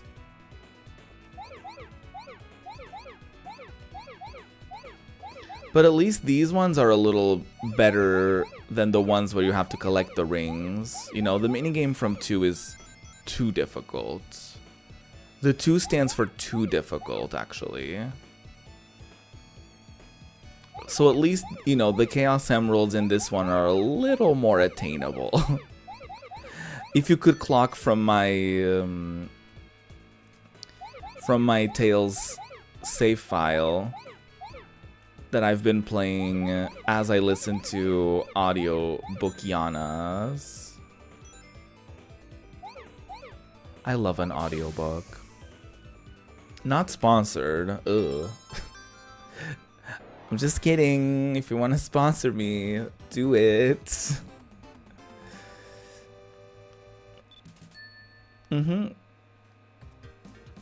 I do like an audiobook.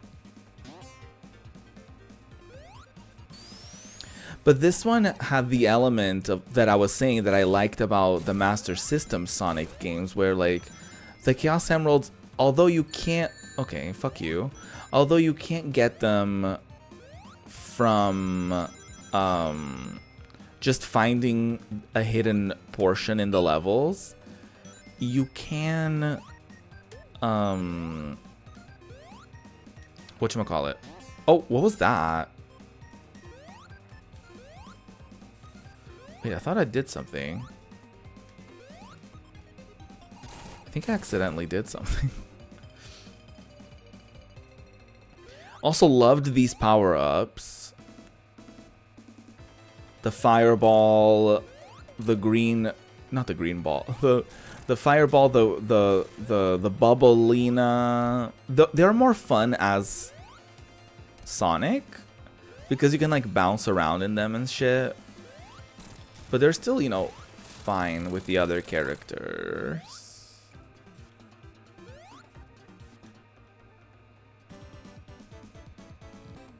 Also love the little update to the music. I genuinely love this. Like, oh, the level is done. Okay, and then we can just like transition to the next one seamlessly. Like, oh, so good. So juicy in every way. Love this. Oh, great. You know what I don't love? Like, getting stabbed immediately after after getting a power-up. Don't love that. Being able to climb the walls was like revolutionary. I remember being like, what? You can climb walls? What do you mean?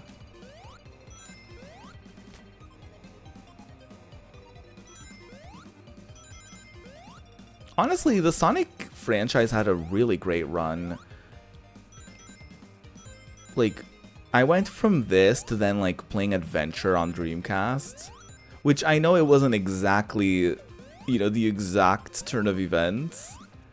But that was my experience, so you can imagine how excited I must have been when Adventure was like, oh yeah, you can play as like Sonic, Tails, Knuckles. There's also a girl now, Amy. There's also a robot, and there's also like a big cat called Big the Cat.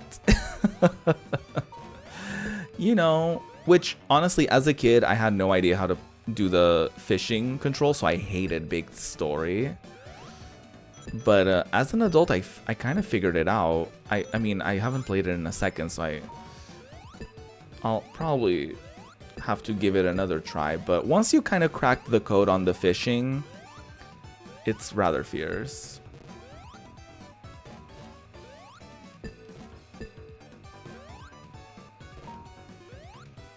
There's a lot of Dreamcast games that well, there's a lot of games that I've missed out on. Like anything Nintendo, basically until the Switch, to be honest. Like I played some Game Boy Color games I played, or I guess just Game Boy games, because my cousin had a Game Boy Color. Well, actually, a couple of my cousins did. Actually, all of my cousins did. Well, yeah, on my mom's side. I was closer to them growing up anyways. But yeah, I was, yeah, me and my brother were the only ones, I think, in my mom's side of the family that didn't have a Game Boy Color. And everyone had a different one too. Like, one of them had like the Pikachu one. One of, there was one that had the, oh my god, the coolest one, the purple one, like the purple clear one. So jealous. One of them had the like the turquoise one. That one was Gorgina as well. Gorgina Gorge. Honestly, the Game Boy Color was a slay.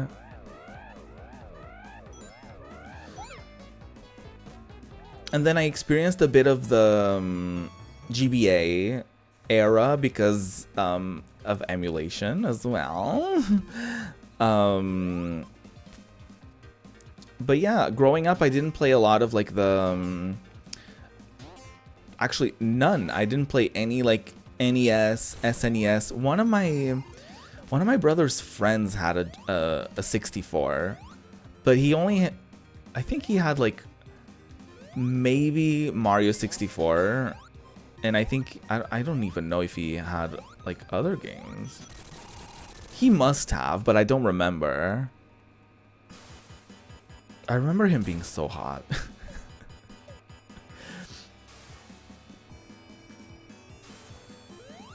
Anyways, that's besides the point.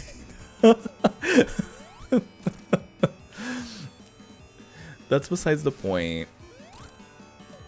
And he would come to our place to like hang out with my brother. And when they like turned 18, he would come to our place to like and they would go like and they would like get ready to go out. And sometimes he would change here. And I liked what I saw. Well, I didn't get to see everything, obviously, but like, anyways, let's just say that furthered my crush for him, okay? But that's besides the point. Yeah. Actually, I had a crush on basically every single one of my brother's friends. Oh, great. Thanks. That was the universe punishing me, past me for being horny for my brother's friend. God damn it. Let me not go that way ever again. I don't have any of my rings. I still haven't. No, I have one emerald. I was like, I still don't have any emeralds, but I do have one, right? Oh, playing this as Tails is cool because Tails can actually swim up the things. Because, you know, he can fly. But, like, underwater, he can, like, swim up. I thought that was very neat. Oh, what's down here? Nope. Oh, this was cool. So when you do one of these, you don't need help breathing underwater. Well, okay. Well, fuck. Immediately fucked it up. Great.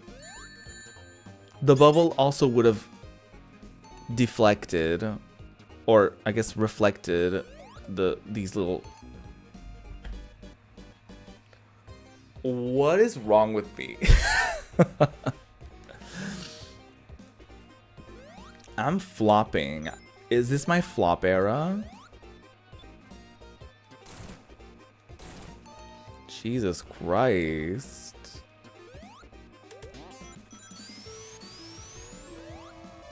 Yes. Also, they were much older than me. So, because my brother's like 8 years older than me. So, you know, having a crush on them would have never materialized into anything. But, you know, at least, you know, it was some some eye candy, I suppose. You came out pretty late. I came out when I was like 18. I came out, I forget why. Oh yeah. It was like a whole thing because at the time I was taking singing lessons at this like local music school, like group lessons, nothing too fancy, right? It was like $30 a month or something like that. And so I was right out of high school. It was the year I graduated. So it was 2012, yeah. And yeah, I think yeah, someone made a comment about like, oh, do people think you're gay at the music school, whatever? And I remember being like, I remember that festering and me being like, wanting to like snap back and be like, why is that a problem? And then I remember like, just like, I think I came out on Facebook actually before I came out, like, because I wanted to, because I was like, no, I want to tell my parents about this interaction that I had.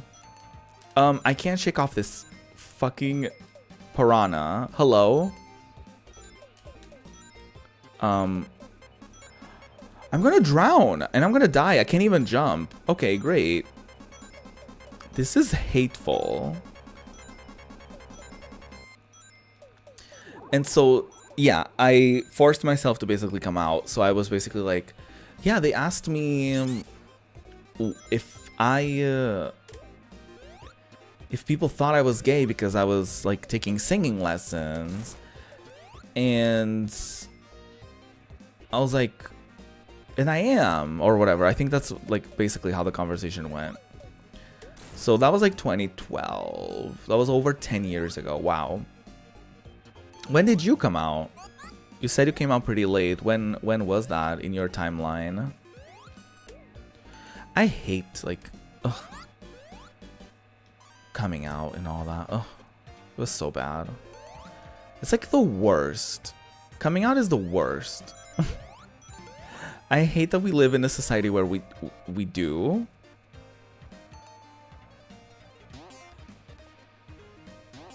Because it's like, ugh.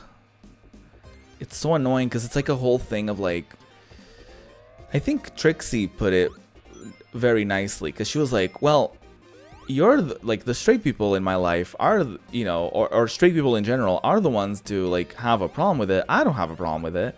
It's other people that have made me feel like there was a problem with it.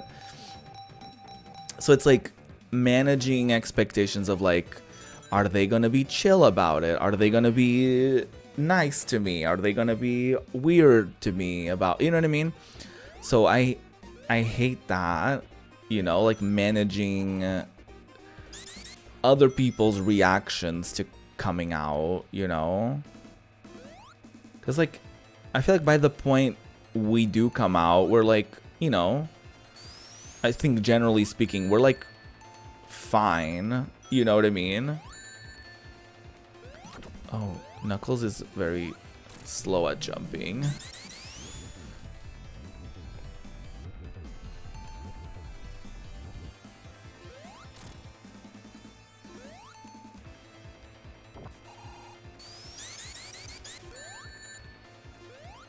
So by the time we do come out, sorry, what I was trying to say is, like, by the time we do come out, we're pretty secure in ourselves. We're pretty, like, well, not, like, super secure, but we're, like, you know,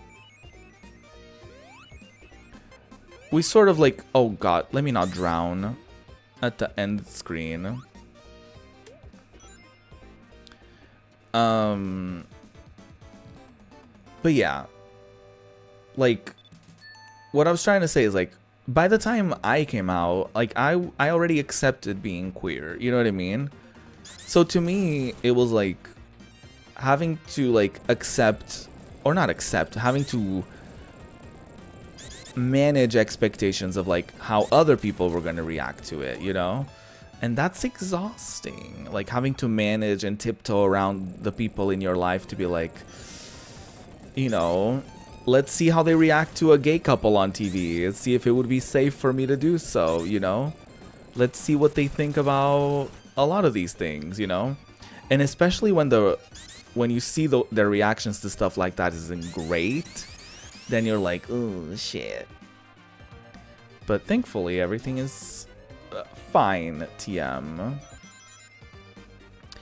You were 23, which was okay. Yeah, it's not too bad. It's never too late, though. You know what I mean? I don't think there's any age where it's, like, too bad to come out in. You were raised so far away from who you actually were.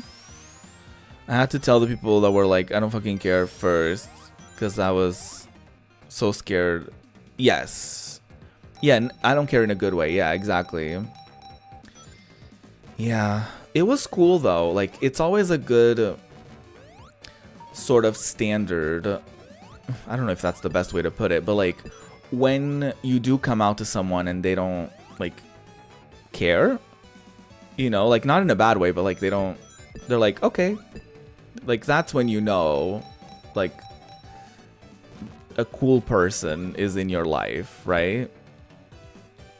Obviously, it's better when they're like, that's amazing or whatever, you know, I don't know. But yeah, that's when you know.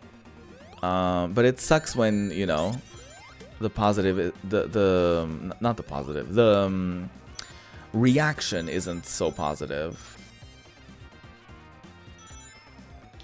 And it's conditioned to a lot of things too, because it's like, it's not just about you a lot of the time. Sometimes, excuse me, sometimes it's about family.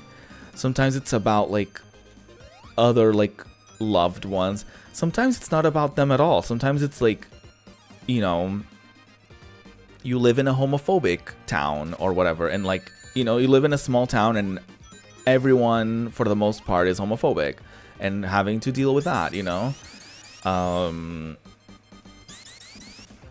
In person, I thankfully have never had, well, that's not true. I was gonna say I've never had a problem in person with people. It wasn't, I don't think it was necessarily because I'm gay, but I did once get intimidated by a group of like 4 or 5 dudes. Nothing happened, but they just acted mockingly towards me, and I was by myself. This was like, unfortunate, well, fortunately for me, it was like bright out. It was like, you know, afternoon times. It was like, you know, it was like at a metro station, but it was like nobody was really around. And yeah, it's oftentimes it's not fun when you're just like by yourself and people just like stare at you. I remember when I used to dye my hair, people would stare a lot at me. Like the side eye was side eyeing. Like people would fully like side eye me.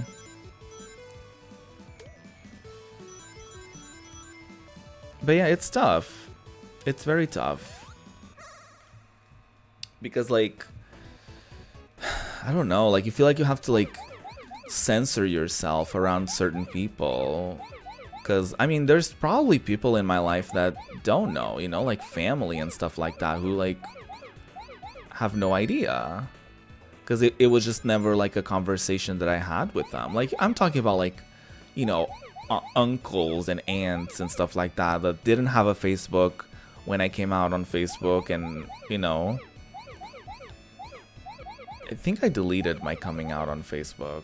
I don't really use Facebook anymore though, but I used to sort of have it as like, I remember, I don't know if it was necessarily pinned, but I remember having it as like a, when I would follow people, it was like one of the first things that they would see as they would scroll on my page. And that was very much intentional, because it was like, you're gonna friend me. If you are to accept my friendship, you are to accept who I am, sort of thing. You know what I mean? But yeah, it was honestly because of like Glee. Like it's sort of normalized, and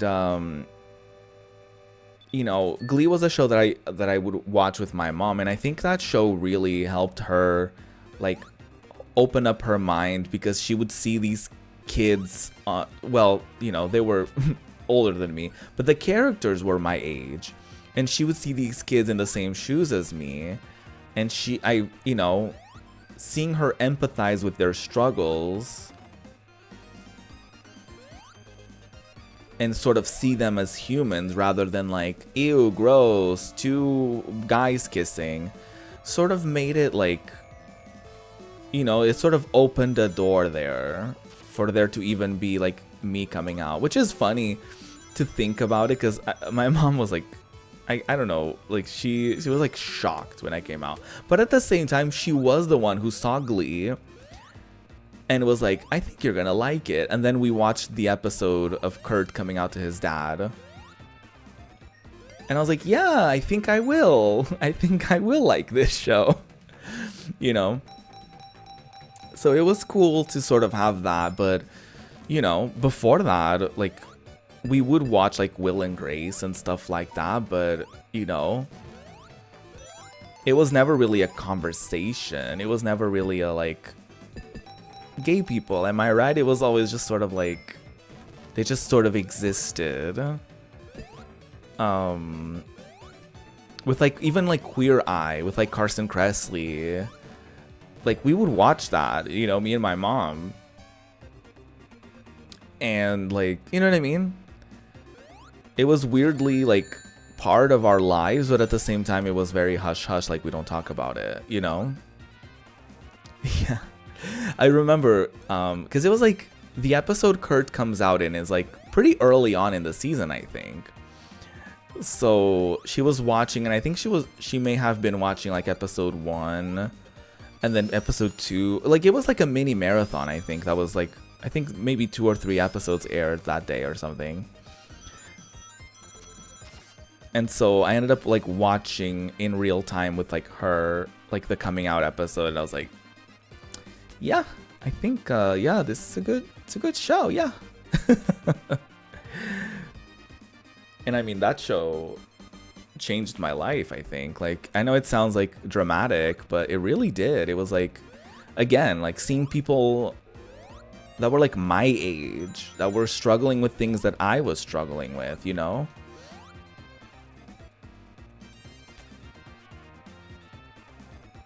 So it was cool. And I, you know, it was probably cool for many other queer people in my shoes, you know, and many other. It's probably a big deal to like a lot of queer people today, you know what I mean? Who watch that show, and yeah, there's things in it that didn't age great, but I think the core messages of it, you know, still stand in a lot of ways.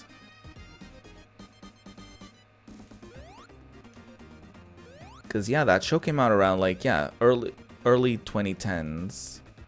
So it's like 2009, the first season, 2010.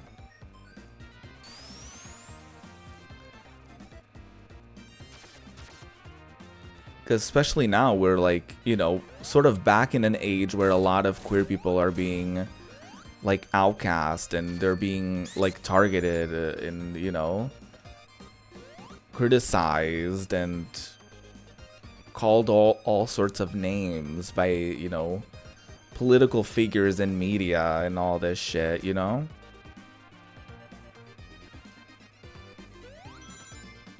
And it's so interesting because at the time, it was sort of expected, like, yeah, like it's only gonna go up from here, queer representation, and it did, but it also sort of didn't, you know?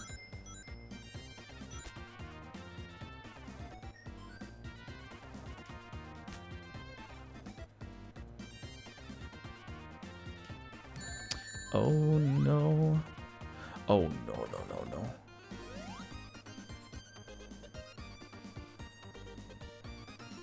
I'm very worried. Oh, well.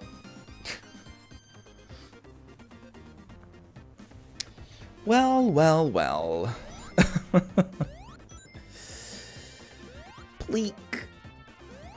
Oh yeah, Glee. That came out of Glee. Pleek. Give me one more chance, pleek. Pleek.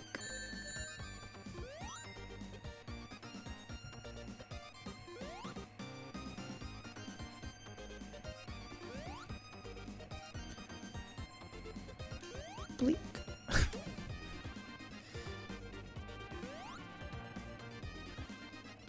That episode was so gaggy. Like watching it in real time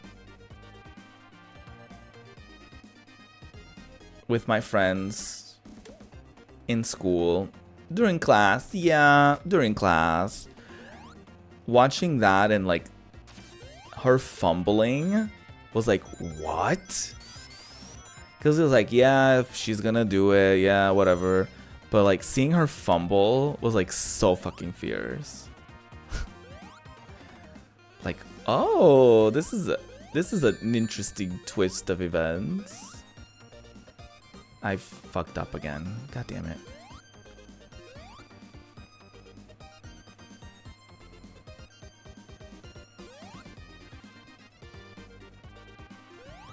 I'm trying my best.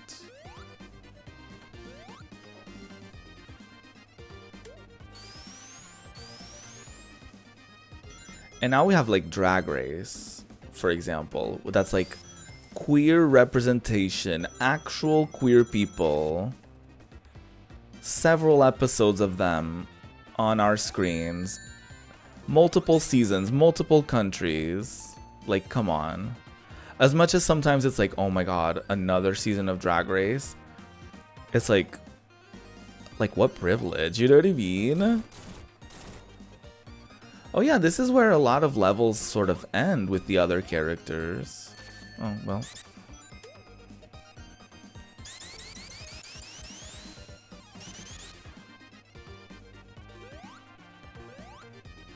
Mighty juicy.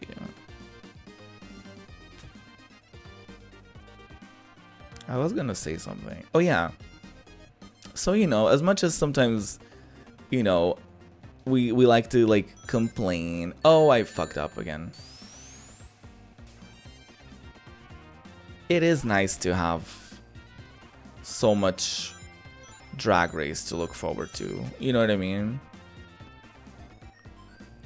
I remember when I was first shown Drag Race and just being like, what is this?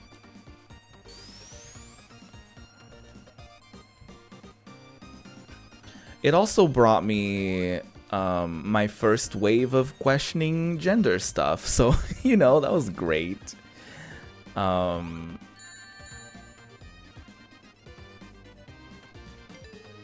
my god. It wasn't great. It wasn't great. It wasn't fun. But you know, I think it's important to have those moments. It's sort of how I managed to kind of have that inner thing of like, yeah, I'm definitely not just like a cis gay. I'm more than that. I'm non-binary. Which is a whole other conversation, and it's honestly, and you know,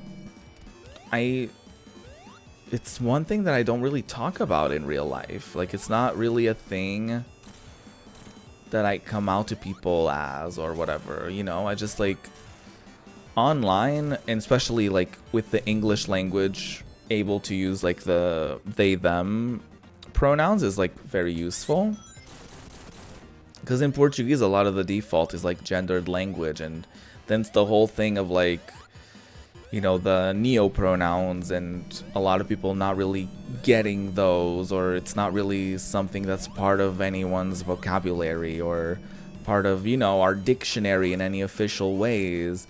So, you know, it feels like another thing for people to like, oh, first it's the gays and now it's like the non-cis people. Like, people have over here barely like accept trans people. There was like a whole thing because like our representative for like Miss Universe or something was like a trans woman, and so there was like a whole debate here on whether or not she should compete and all that stuff, and you know, all that shit, all that nonsense.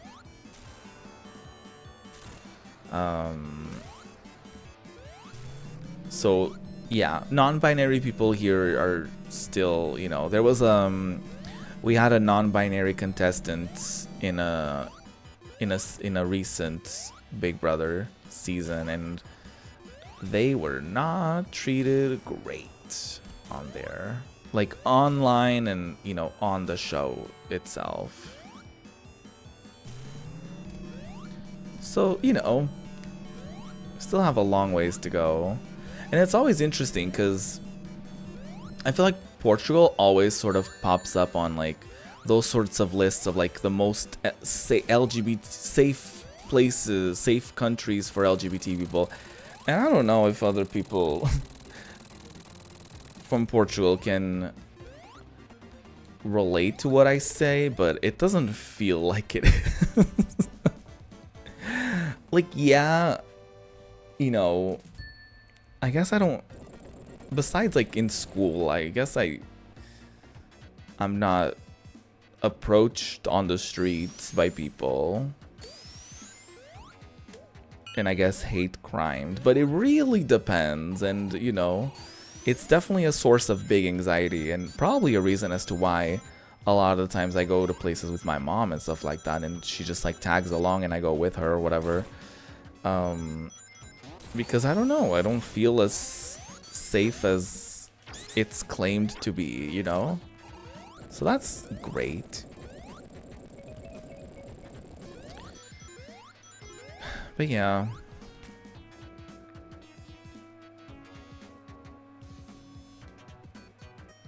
That's the beauty of these streams. We just talk about anything. I was like thinking like, how did I get to this topic? And it's like, it doesn't really matter, does it? Doesn't really matter. Oh my god. Oh wait, okay. You know what? I guess I'm not gonna climb that wall, actually.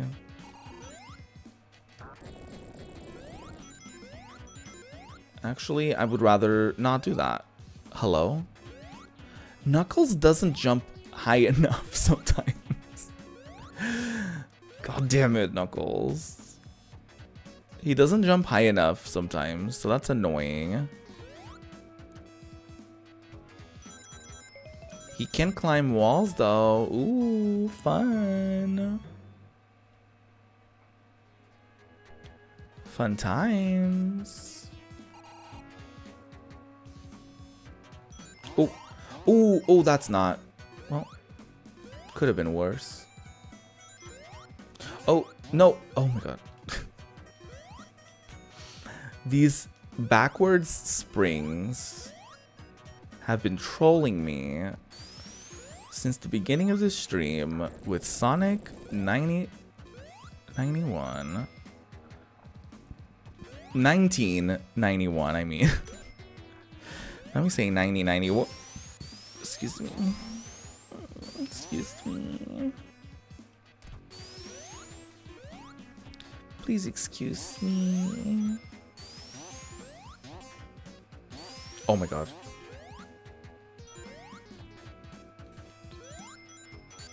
This is the most, excuse me, this is the most rings I've ever gotten, like, today, playing this. Mistakes were made. Being Knuckles is cool because you can be like, wait, is there anything here? Anything this way, honey? Because you can just like break through shit. He doesn't need anything. Just like breaks through walls. Oh my god.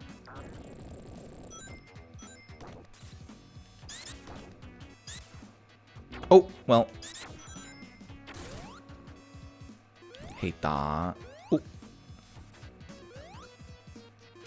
Ow. Don't be fucking... Oh my god. Please. Oh, was it worth it? I got a life, but at what cost? You don't have to tell me to get a life anymore, chat, because I just did. Yeah. Oh, why does it look like he's squatting to take a poop in the skibbity toilet? Not the skibbity toilet. I need to not engage with that. Should I look into the skibbity toilet? Should that be a stream where I figure out the origin story of the skibbity toilet? I feel like it will be very disappointing. Like, I feel like figuring out the history of the Skibidi toilet would be a very disappointing time. But anyways, you guys,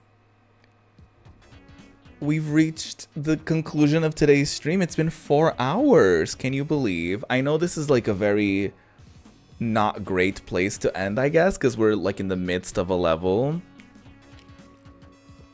But I would love to go grab some dinner now. So thank you so much for joining me for this sort of official first chapter of this new adventure that I'm embarking on here on YouTube.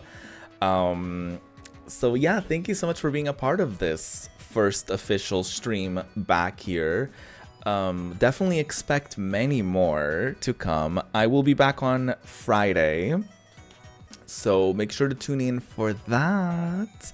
I'm not sure if I'll be playing Persona 3 Reload by then, or if I'll come up with something else to do then, but definitely subscribe and hit the notification bell so you get notified when I go live or when I upload a new video or anything of the sort.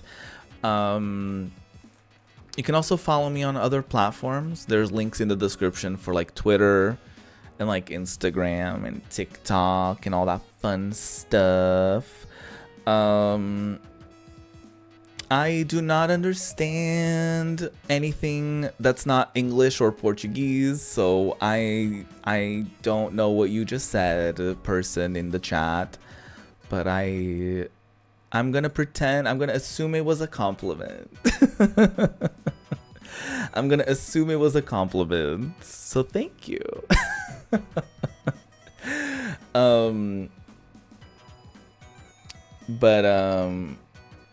Yeah, have a good day, y'all. I'll see you on Friday. Yeah, follow me on my socials, do all of that fun stuff. And yeah, more streams to come, starting or continuing on Friday. So see you then. Goodbye. Ooh.